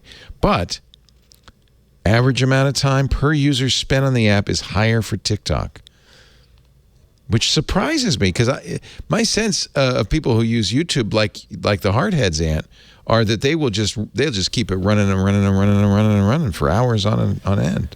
No, that's me. No. That's you. They watch YouTube. He watches TV like an old person. Yeah. I'm seriously sitting down watching YouTube just like it was the regular broadcast television. Do you pick the next video, Ant, or you just let it pick for you? It depends. But here recently, I've just been letting it go random because I've just been trying to just let go and chill out when I'm off the clock, and it's just been putting up some really good stuff here recently. It does look like I'm looking at this is actually kind of interesting. The talent agency in Liverpool created a TikTok character using this actress. Her name is Gabi Blukash, but she calls herself Gabi Faye. She has 7 million followers on TikTok, but it is synthetic. It's created by an agency. It's designed. They do that with YouTube too. Yeah, sure. Look at, she's opening toys. In fact, YouTube is chasing these people off. So this is a talent influencer agency. Can you believe that? Wow. I can, because there's money in it. I can. Yeah. They're the people I see. The people I follow on TikTok are usually, I follow them because I want more stories. Hey, I'm going to buy a pink wig that looks almost like that.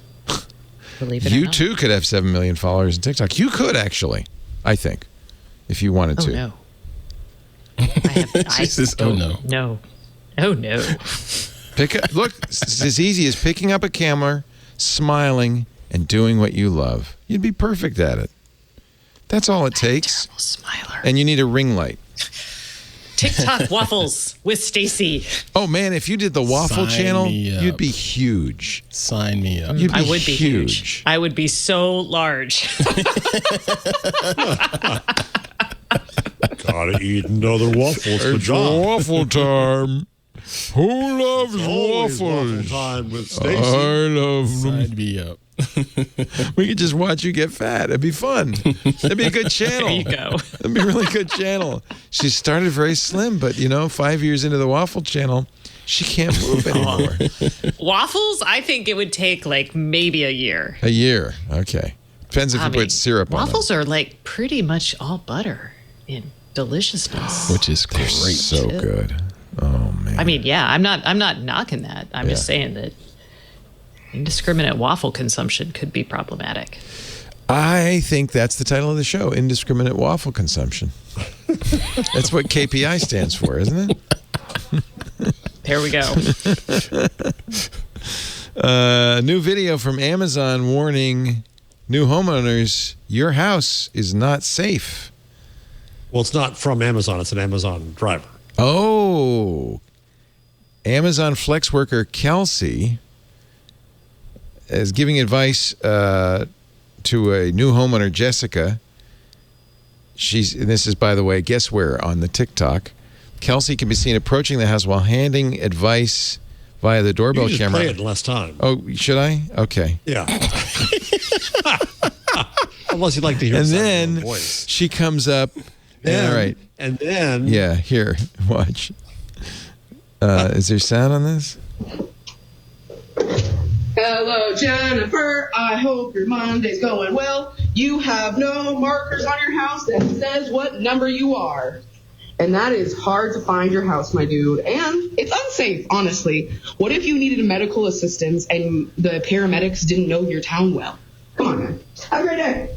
Thank you, Amazon driver. The busybody Amazon driver. Now, there's a TikTok channel I'd watch. She should go up to other people. I'm still not watching it, but that was good that she shared that. Yeah. Now, Jessica says, we just moved in today. That's why there's no number. It is true. But she was appreciative, Jessica was. That's great. And she sang it. Yeah. By the way, as with TikTok, you have to say what the sound of the source of the sound is. His original sound, Jessica Hoosman, which is not true because it was the other person, Kelsey. Ring doorbell. Yeah.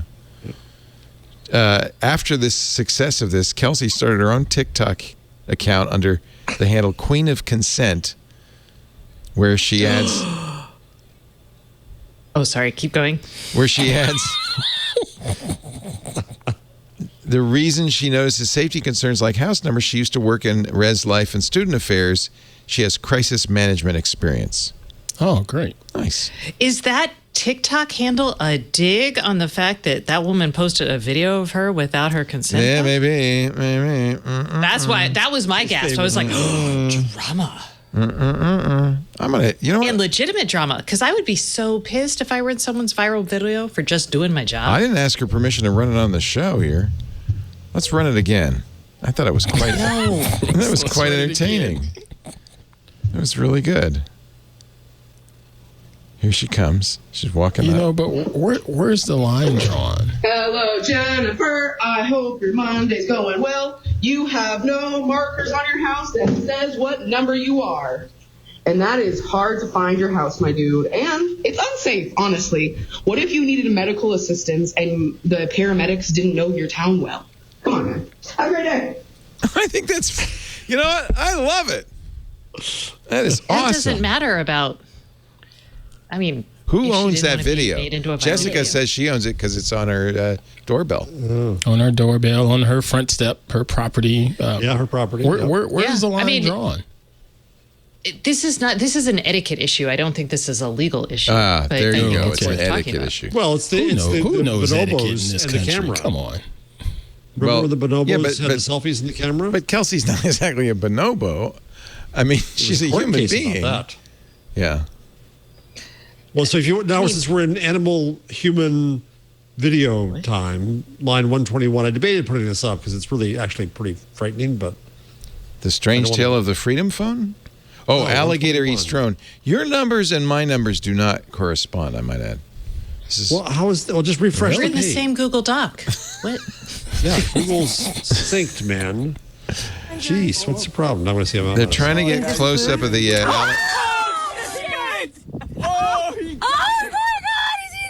So they were flying a drone. In case all you heard was screams, they're flying a drone up to get a picture of the alligator, and he ate it.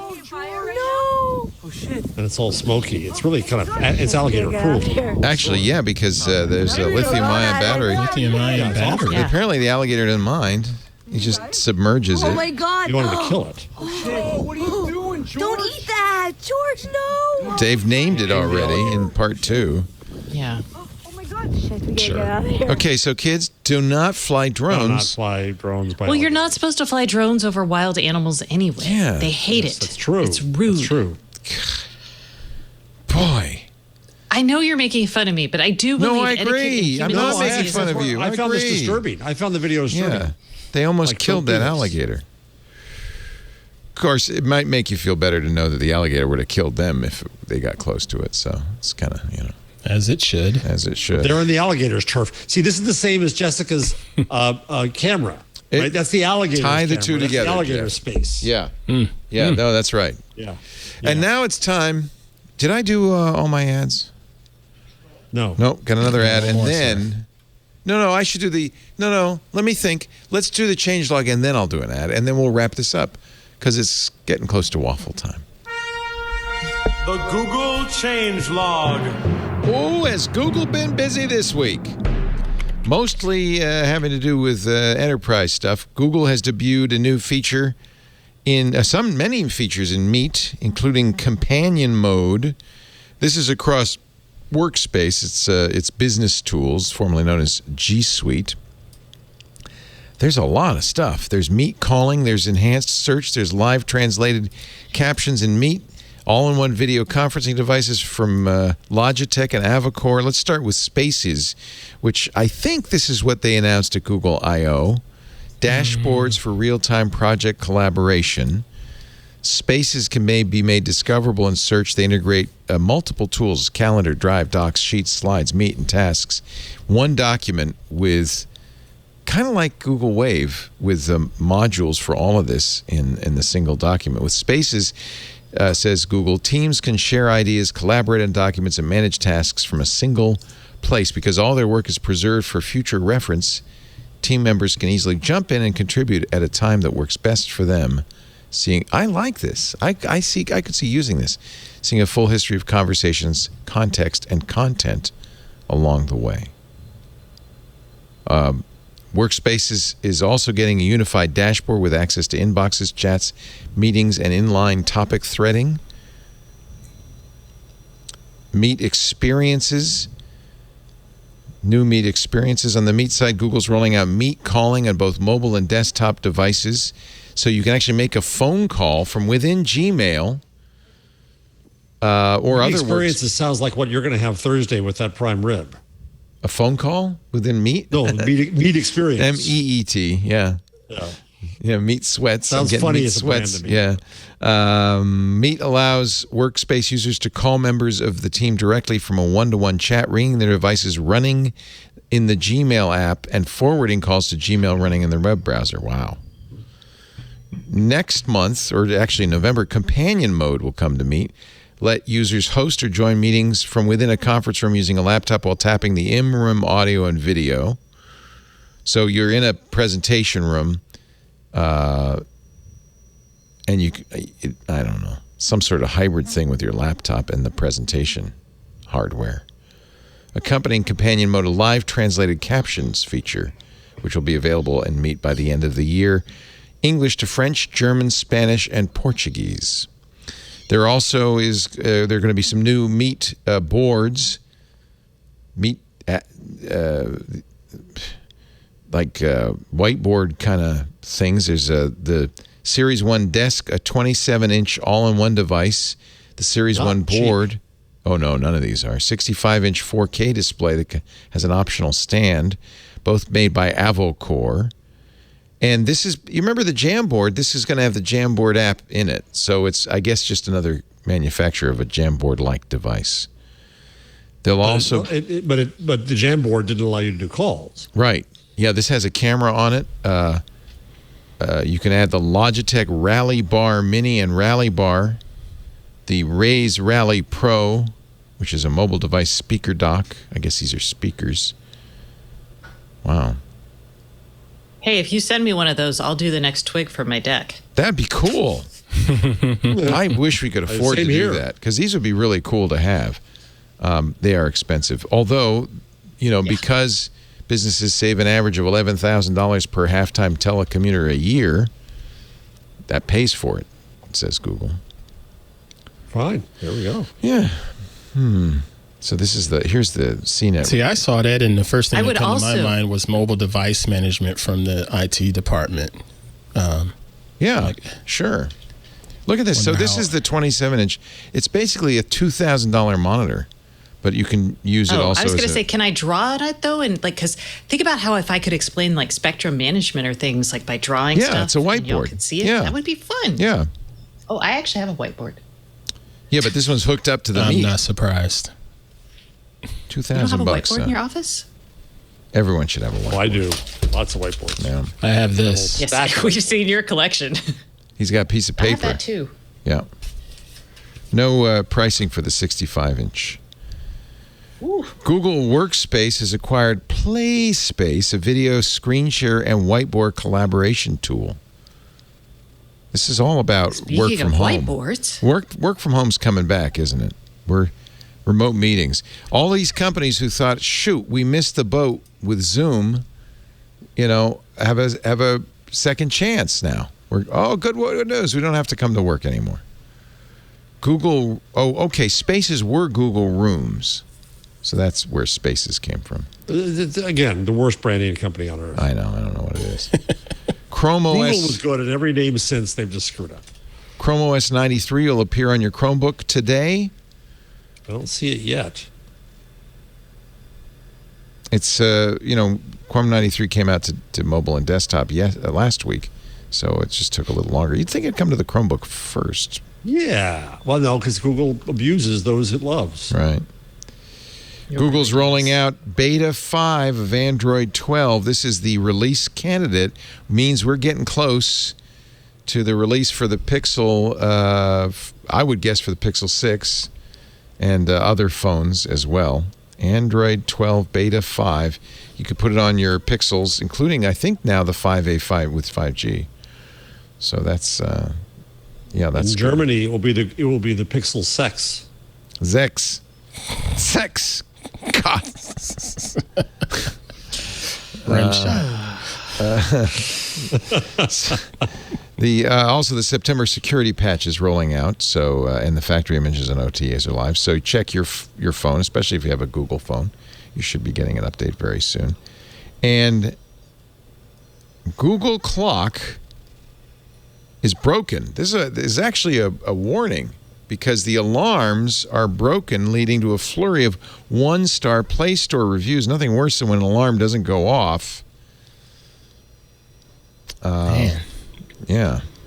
I mean, I don't remember the last time I used an alarm, but I could see why that would aggravate people. So this is... that would be a problem. This is from Reddit, posted by RipTire21. PSA, if you're currently using an alarm and have it set to use Spotify, switch back to system sounds until an update is released. Oh. So that's the problem. It's the Spotify integration? Yeah, I not guess the so. clock? Yeah. Oh, well. And then, of course, somebody immediately came in and said, is there any fix for the Pixel 3 devices stuck in EDL mode? That's been a growing problem of people's Pixel 3s being bricked. Planned obsolescence. Well, the EDL mode is, normally you would hook it up to a computer to get it fixed, but it's not working. So it's kind of unclear what's going on here. And people basically have broken Pixel 3s. Google has confirmed the issue. 3 and 3XL smartphones are bricking, but Google says it has nothing else to share for now. In other words, I'm sure they're trying to figure out what the heck's going on. EDL is the emergency download mode. In theory, you'd connect it to a computer and download new firmware, but and that's built into the Qualcomm chips, but it's not working. It's not working. Users are confirming their devices are in EDL mode by plugging them into computers. They see a device ID that says QUSB bulk CID followed by their serial numbers. Many of these devices can be charged, but the screens remain unresponsive. It's not clear why this is happening. Google's investigating. And that's the Google changelog. The Google changelog. The Google changelog.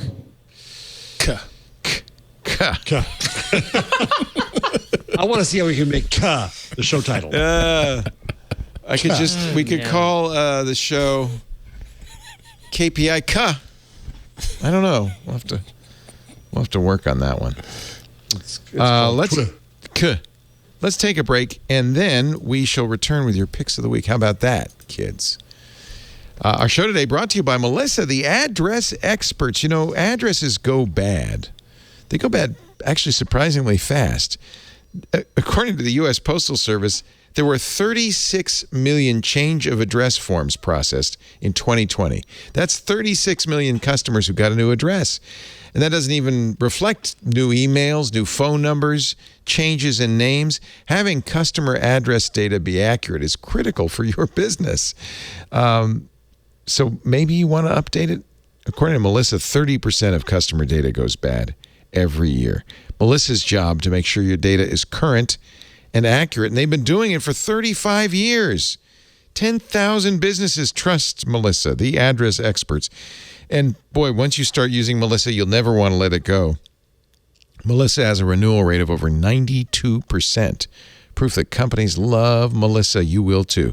Not just addresses. You can verify emails, phone numbers, and names. And you can do it in a variety of ways. There's an on-prem solution.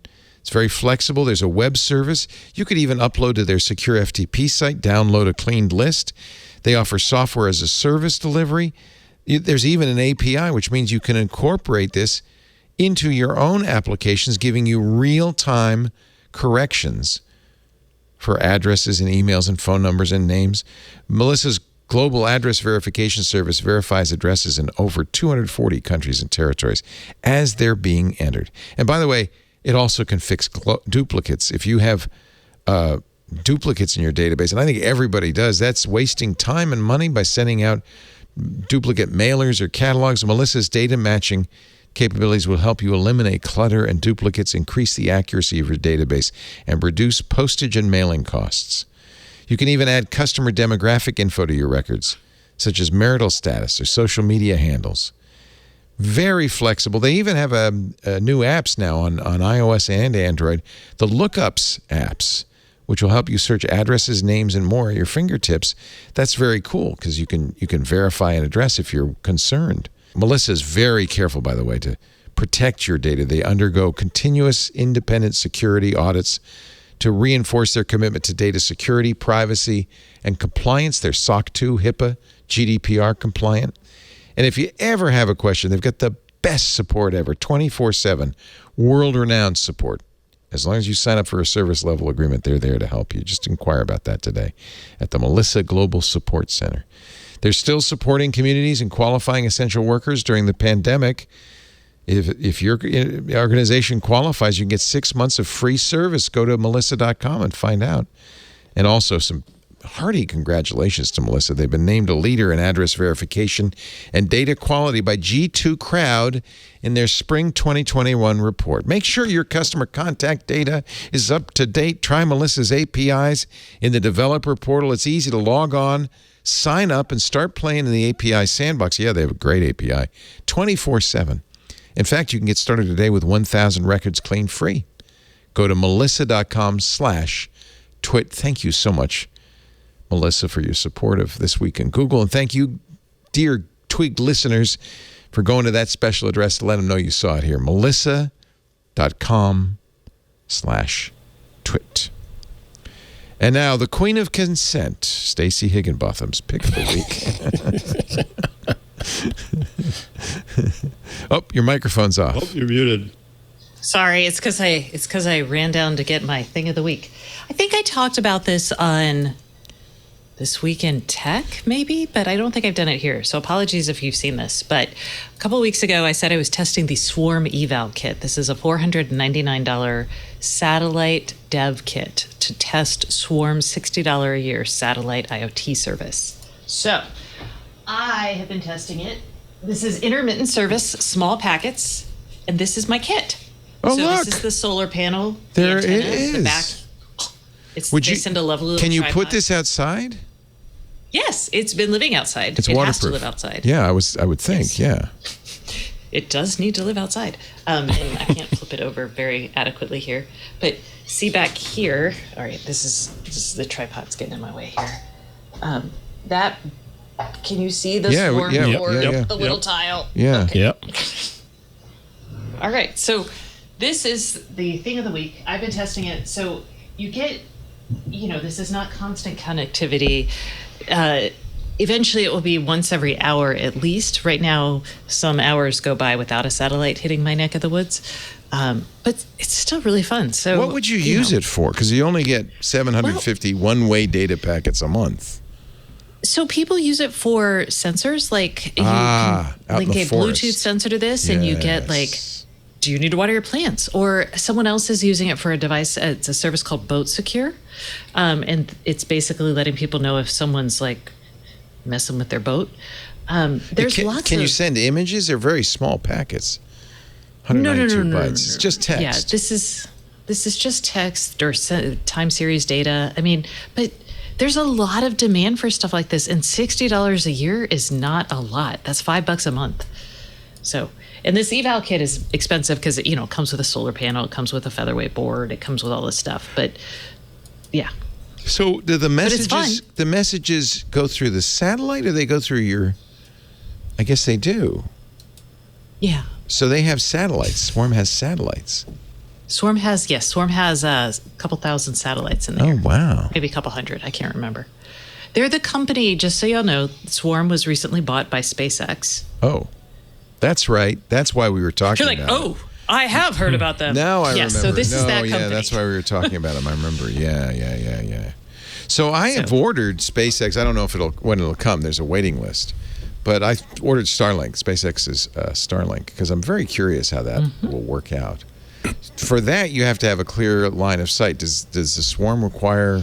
Does it work with trees? You do need. I mean, trees are going to cause some problems. This isn't a bad. I have trees, but I managed to find a good spot where I did. It's not that crazy. So. I'm a little nervous actually now that I don't know where I'm going to put the Dishy McDish face. I don't know. I guess I have to get up on the roof and put up a TV antenna rod. Because it needs to be high in the air. You should. Please make sure we have video of you doing that. Oh, you will definitely. Yeah, you will. Definitely. Dwarf. Just for you, I'll put my knees in my sandals and I'll do it up on the roof. I'll do a dwarf on the roof just for you. All right, cool. Swarm. So this is a somewhat specialized thing, but if you knew you needed to send location data or some sort of textual data, that's pretty cool. Yeah, and it's cool because it's satellite, so it's everywhere. Right. So, yay. Yeah, and it's cheaper than how much a month? $60 a month? It's $5 a month. Oh, $5.60 a year. Oh, that's not bad. It's super cheap. At that price, I mean, if I had a couple of Bluetooth sensors in my yard, it'd be worth it, Yeah. They just couldn't access Wi-Fi. Right. I think. Would you put it on your mailbox to let you know when the mail's here? No, because I don't really care when my mail's here. Yeah. But maybe my husband. There's nothing in the mail anymore. It's like the phone. I know. It's true, isn't it? Oh, yeah. I get lots of good things in the mail. I love catalogs, y'all. Yeah. I get packages. I like packages. Let's do a number with Jeff Jarvis. So Swarm, by the way, swarm.space, I should mention. Swarm.space. Oh, yes. Yeah. I'll do one related. You've been wanting to test Starlink, right? Yes. So Tom Evslin has tested. Let me explain who Tom Evslin is first, because he's a very important character. Tom was the founder and head of ITXC, which was a major VoIP company. He, before that, was the person who created WorldNet at AT&T, and he's the guy who took the clock off the internet. Before Tom, there was no unlimited. You paid by the minute. And your parents were after you. Are you still on that internet thing? Get on it. It costs a fortune. Tom. And Tom is the guy who changed the world and took the clock off the internet. Tom is a real leader. He's an amazing guy. He's a friend. I haven't talked to him in ages, but he's a friend. Really great guy. So anyway, he is also, I think he was the chief technology officer of Vermont and other things up there. He lives up there. I know him. Yeah. Sorry, I'm remembering this now. Yes, he's a great guy. Yes. He's a great guy. Brilliant. So Tom's and his wife Mary live up in Vermont, and they have to deal with the problems of being remote with connectivity. He finally got fiber, but he's connected. He had a terrible DSL, so he's finally fixed all that. But he wanted to compare Starlink beta versus fiber, and the fiber, we know what that is. But the Starlink, he was getting 75 to 200 down It could go as low as 40, but as high as 325. The average, he says, is probably about 125 down. Upload varies between 8 and 15. The latency, as a rule, is running 45 to 60 ms. Microsecond? No, what is that? Milliseconds, yeah. Milliseconds. Microsecond. What's up? Microsecond. Oh, it's gone. But the loaded latency, that is to say when you actually use it for something like Zoom, is running 300. Ooh, so it won't that's work not great. for Twit. Yeah. Right. What's your high end for latency? I guess we could deal with 300, which is a third of a second. Really? Yeah. We could deal with that. I would like to see it. You've had to do that with me in hotels, in other words? Oh, yeah. It's not unusual. Anytime, in fact, it happens all the time. We'll have guests on who you could tell the latency is terrible because they'll start talking while somebody else is talking, or I'll ask them a question and there's a delay. And it can often be, almost a second. I think that happens. Right, John? I mean, do we keep track of latency? Yeah, Renee's latent. He's very latent. I've always thought. It's blame Canada. It's funny because Rogers. Yeah, it's funny because Tom says we're heavy Zoomers, which in fact upstream and latency are very important for us. So, important, right? Yeah, but he says it's kind of tolerable. He can live with it. Yeah. Yeah. This is about what I've seen and expect for myself as well. Starlink has frequent periods. It says it generally stays up, but about 10 per hour, the latency will spike for 5 seconds or more. Oh, that's terrible. That's unusable. Yeah. So his fiber connection is $131 a month. His Starlink is $99 a month. Mm-hmm. Starlink kit costs $600 with taxes and shipping. Pretty much installed itself, though he is Tom Epsilon, the expert in all things communications. And you can't really get it now. But out of curiosity, I thought that was. And Tom said, yeah, so you pay $100 to get in line, which I've done, and I don't know when I'll get it. They're slowly rolling out. They're calling it, he says, the better than nothing beta. So it won't be. That's honest advertising. Yeah. No, Elon's good at that. Despite what Amazon says about him. Did you see what Amazon said about Elon Musk? Wow. No. Oh, this is just getting vicious. Is it Space Boys at war? Yes. Do tell. Yeah. All right. I'll find it here. Hold on a second. Amazon slams SpaceX, and not just to anybody. They told the FCC that the Musk companies are rule breakers. Here's the quote. This is, they sent this to the FCC. Whether it's launching satellites with unlicensed antennas, launching rockets without approval, building an unapproved launch tower, or reopening a factory in violation of shelter-in-place order, the conduct of SpaceX and other Musk-led companies makes their view plain. Rules are for other people, and those who insist upon or even simply request compliance are deserving of derision and ad hominem attacks. So let me tell you, this is the satellite industry. They're vicious. These people hold nothing back. Their comments to the FCC are usually excellent. The lobbyists in this space like Swarm and Orbcomm are fighting over the use of the same spectrum. Orbcomm's letters to the FCC accused Swarm of doing very similar things. This was pre-Musk buying them. Although maybe they were twins. Although Sarah's Canadian, so I can't imagine her not abiding by rules. Anyway, the point is, satellite. Those people are pirates. They're amazing. It's so fun. And Amazon is not held back in suing other companies like Microsoft when they can't compete. In fact, SpaceX's response is Amazon frequently tries to hinder competitors to, quote, compensate for Amazon's failure to make progress of its own. Amazon's trying to torpedo SpaceX's request for the next generation of Starlink satellites. They want to launch. Now, last time I saw it was 12,000. Now it says 30,000 broadband satellites. It's vicious. It's vicious. In today's filing, Amazon said it's making its response to SpaceX with a, quote, with a sigh. A heavy sigh. And, they're not fully wrong in this. I mean, I don't, anyway. Yeah. Yeah. It's an interesting battle. And it's not, Amazon's gotten very feisty under Andy Jassy. They're aggressive. I will let you know, I'm actually supportive of Starlink because the notion of high-speed internet access available to every corner of the globe is very intriguing. Admittedly, it's very expensive right now, but they've said they'll be able to get the price down. In fact, they've got new satellites or new dishes coming that are less expensive. So we shall see. We shall see. Ant, was that a number? That was just your. There's a lot of numbers. There were a lot of numbers. A lot of numbers in Tom's. I gave you 300. Milliseconds. There was microseconds. I will give you the link to Tom Evslin's blog. It's tomevslin.com, EVSLIN. It's called Fractals of Change. Let me just mention. Yes. Go ahead. His subtitle. There were other things that I found interesting this week, and I won't go into them at any length, but Amazon is now shipping cargo for others outside of Amazon. Not a surprise. Yeah. That's really much like the AWS strategy. Yeah. I found that interesting. Yeah. Vizio got $100 million in upfront advertising. Your TV.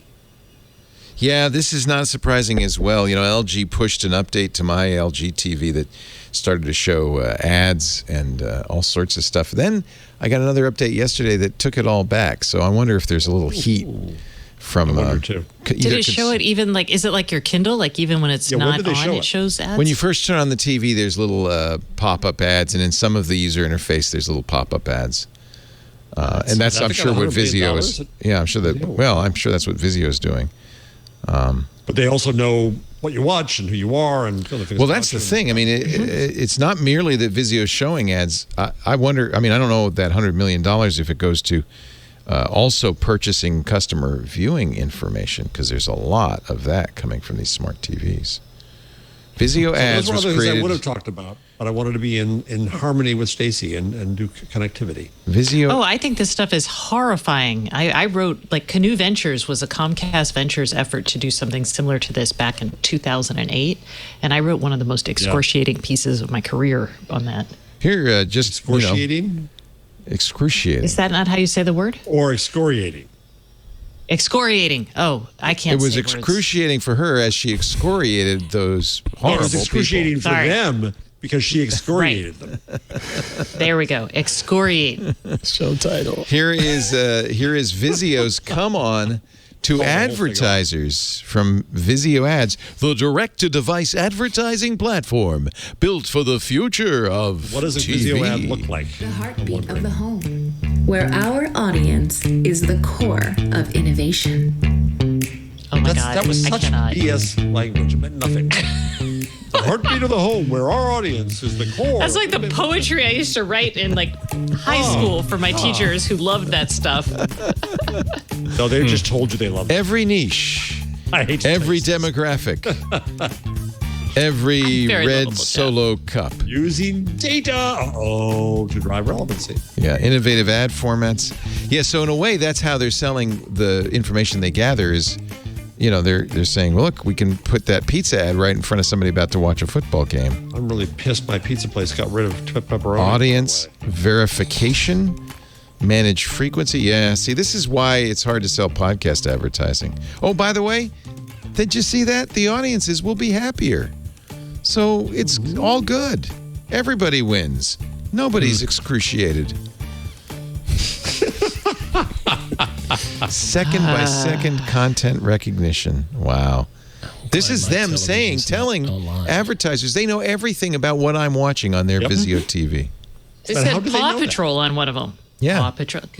They're not supposed to do that with kids. Wow. Ooh. Well, maybe it's an adult who owns the TV. Oh, maybe. Yeah. Mr. Ant Pruitt, pick of the week, my friend. Well, since y'all were talking about Starlink, I figured I'd throw one more Starlink reference out there, and that's with our co-host of Floss Weekly, Mr. Jonathan Bennett. I believe he's a Starlink user there in Oklahoma, and he does the show over that connection.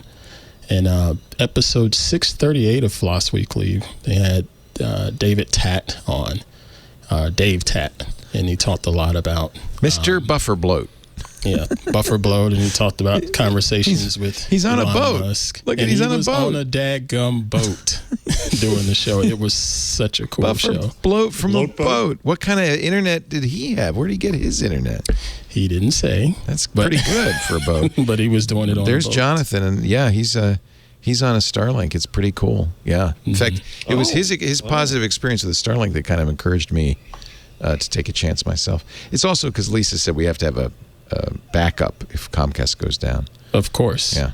And he's also the host of the Untitled Linux show that's available to our Club Twit members. It's an excellent Discord program. server. Highly recommended. Highly recommended. And that's every Saturday. Yep. Right after the Giz Fizz. That's right. But yeah, that was my first thought. But my pick of the week is World Travel Man on Amazon. It's World Travel Man in 48 Hours, hosted by Mr. Richard Ayoade. I've talked about him before in his book, A View from the Top, and where he talked about the movie A View from the Top. But this is him just going around and traveling in 48 hours at different destinations, just providing his own little bit of wit. And a shout out to our listener, Miss Leanne, who put this on my radar because it's quite hilarious, especially the Turkey visit. Look at this. Those are quite Turkish. Here's a button that says create a watch party to watch and chat with others. If you have friends who are Amazon Prime subscribers, I guess you can watch the show together. There's the QR code. Mm-hmm. That's a new feature they've got. Yeah. Oh, never noticed Start that. a watch but then party. again, I do that for my television. So you no longer have to be like, okay, press play right now. Right. Yeah, Apple was supposed to release a similar product and decided it's not ready for prime time yet. So we'll stay tuned. And then, of course, we've got to promote your Instagram. Yeah, follow me over on Instagram, ant_Pruitt. I'm still putting some stuff over there fairly regularly. I know we talked about glass.photo, and I'm done with that. You didn't like it, huh? It's just not doing anything for me. And they released a statement saying that they're going to work on some more stuff for the community aspect of it. And I don't know. I'll give it some time. My account is still there, but I'm not paying that $5 anymore. They've already got they already got my last $5 payment from them for them. So I bought it for just a follow me year, on so Instagram. I'm still there. Nice. Very good. Thank you, Aunt Pruitt. Go to twit.tv/hop to watch the latest hands-on photography episodes. Catch up. Aunt Pruitt, _Pruitt on Instagram. And, of course, you can catch up with him in our friendly Discord. He is our Club Twit community manager. Highly recommend a visit to Club Twit. Twit.tv/Club Twit. They know when we're looking at them. The best GIFs ever. They can tell we're looking at them. When you pay $7 a month for Club Twit, you get ad-free versions of all of our shows, which cuts the listening time in half. It only seems that way. You also get access to the Discord, which is a lot of fun. Every show has its own channel. There's a video stream, there's audio streams, and there's discussion groups about all kinds of geeky subjects, from anime to even hacking, sports, to sports. Yes, we had a sports ball last weekend. And sports ball, nice, and space and all of that stuff. And, of course, you get the Twit Plus feed, which has things like the Untitled Linux show, the Giz Fizz, and I think we're going to be doing some more stuff. We've got Micah Sargent as our very first community event on Friday. It's an correct. Ask Me Anything hosted by Ant. What time is that, Ant? 10 a.m.? We will do that 10 a.m. Pacific on Friday, September 10th. And got some other stuff planned. We're going to do another one next month, but it's not going to be an Ask Me Anything. It's going to be a little bit different and going to get you involved in some of this stuff too. Yeah, Lisa and I are going to do one. That'll be fun. All of us. In fact, Annie and everybody says they want to do it. You guys are invited too, Stacy and Jeff. It'd be fun to have an Ask Me Anything with Jeff Jarvis. He's got some stories. That'd be a lot of fun. Yeah. It's going to be fun. Professor Jarvis. That's over the coming weeks and months. It's going to be a lot of fun if you're a Club Twit member. Good. Twit.tv/Club Twit. Join us. you support the network, and I think you get your money's worth too. It's a lot of fun. Jeff Jarvis is the director of the Townite Center for Entrepreneurial Journalism at the Graduate School of Journalism at the City University of New York. He blogs at buzzmachine.com. He's at Jeff Jarvis on the Twitter. Thank you, Jeff. Thank you. Is it a cacio e pepe night? That was last week. I'm pissed because I was looking here. The kind of artisanal pizza place nearby just got rid of the pepperoni. Oh, man. How can you do that? How can you have pizza without pepperoni? What is that anyway? Come on. And then the other place I was thinking about, I've got a nice black bean burger. No, they're not doing that right now. What is going on here? Did you enjoy the U.S. Open? These are the food shortages. That's right. You can't get black beans. I don't know, but you're also the same guy that goes to a Taco Bell to order a chicken sandwich. Because I'm American. I'm American, darn it. I bet you go to a steakhouse and order the fish too, right? American. I do. So the U.S. Open, we sold every ticket we could. We didn't go this year because we were scared. You didn't go? You had tickets and you didn't go? Oh yeah, no, we have yearly tickets in Armstrong. I know. You're very serious about it. Third row center, they're just great, and no, we wouldn't go. Wow, I would have gone. You're all vaccinated, right? Yeah, but it's outdoors, right? I just saw my father with breakthrough COVID. That's scary. And then on top of that, I didn't even talk about this. The storm that was coming through on the show last week. Yeah. Flooded the basement. Oh, I'm sorry. At least you weren't living there. Yes. Well, I'm sorry. We're lucky compared to around here. This is awful. Could have been a lot worse. Quite lucky. Yeah, quite could have been a lot worse. I think that's an interesting question. Should you go to outdoor events? We went to see Billy Idol. It was an outdoor concert. We wore our masks in and out, and we're careful. We're going to go see Alanis Morissette in about 3 weeks at an outdoor. We're not going to indoor venues, but I feel like an outdoor venue, if you're masked appropriately, I think that's all right. I'd like to go to a football game. You don't want to do it? No, I would like to. I would like to go, whether it's down at Berkeley or go to Stanford. I want to see some college football. Dr. Fauci just told us that packed stadiums are not a good idea. Oh, well. Yeah, I'm just throwing that out there, y'all. Even if so, this is the thing. And initially we thought, if you're vaccinated, we can go back to living. I know a lot of unvaccinated people are getting sick. Enough people did it, yes, but enough people did. Yeah. But still, we're still have the protection we had, whether or not others did it. John Arnold in the Discord says, listen to Dr. Fauci. Yeah. I won't go to packed outdoor spaces. I will go to open outdoor spaces. Like we went to an outdoor concert that was like we were all far apart. But I would not be, in a traditional outdoor concert when you're, People are mocking me for risking my life to see Billy Idol. I admit it was not my first choice, but it was nice to get out. I feel like as somebody's vaccinated, yes, I could get a breakthrough infection, but it would not be life-threatening or even deadly. But you don't know what the long haul is. My father was in hospital and rehab for 3 weeks. He's pretty old. He's 95. Yeah, I know, but if I were 95, I wouldn't do it. You ain't a spring chicken either, fella. All right. I don't know. You're no Craig Newmart. Stacey Higginbotham's website is stacyoniot.com. Some great newsletters there. Subscribe. Learn about the event coming up too. You put it under the event tab now, right? I did. It's now in the spot. Yay. Find out all about that. The RF event coming up. You can also hear her podcast there with Kevin Toffel, the IoT show. Thank you, Stacey. Thank you, Jeff. Thank you, Ant. Thank you all for joining us. We do this show every Wednesday right after Windows Weekly. It's usually about 2 p.m. Pacific, 5 p.m. Eastern, 2100 UTC. If you want to watch live, you can at twit.tv/live. There's audio and video there. If you're watching live, chat live with us at irc.twit.tv, free and open to all. You can also, if you're a member of Club Twit, chat with us on the Discord.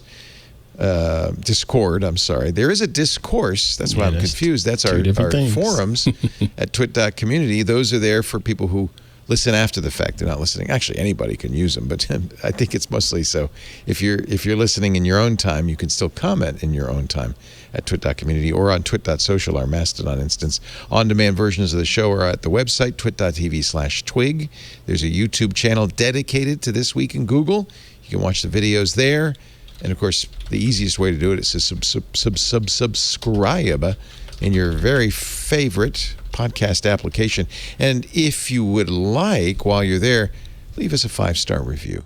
We'd appreciate that. Spread the word. Spread the good news about This Week in Google.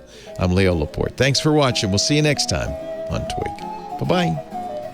Android is constantly evolving, and if you're part of the Android faithful, then you'll be just as excited about it as I am. I'm Jason Howell, host of All About Android, along with my co-hosts Florence Ion and Ron Richards, where every week we cover the news, we cover the hardware, and we cover the apps that are driving the Android ecosystem. Plus, we invite people who are writing about Android, talking about Android, and making Android onto the show. Every Tuesday at twit.tv, look for All About Android.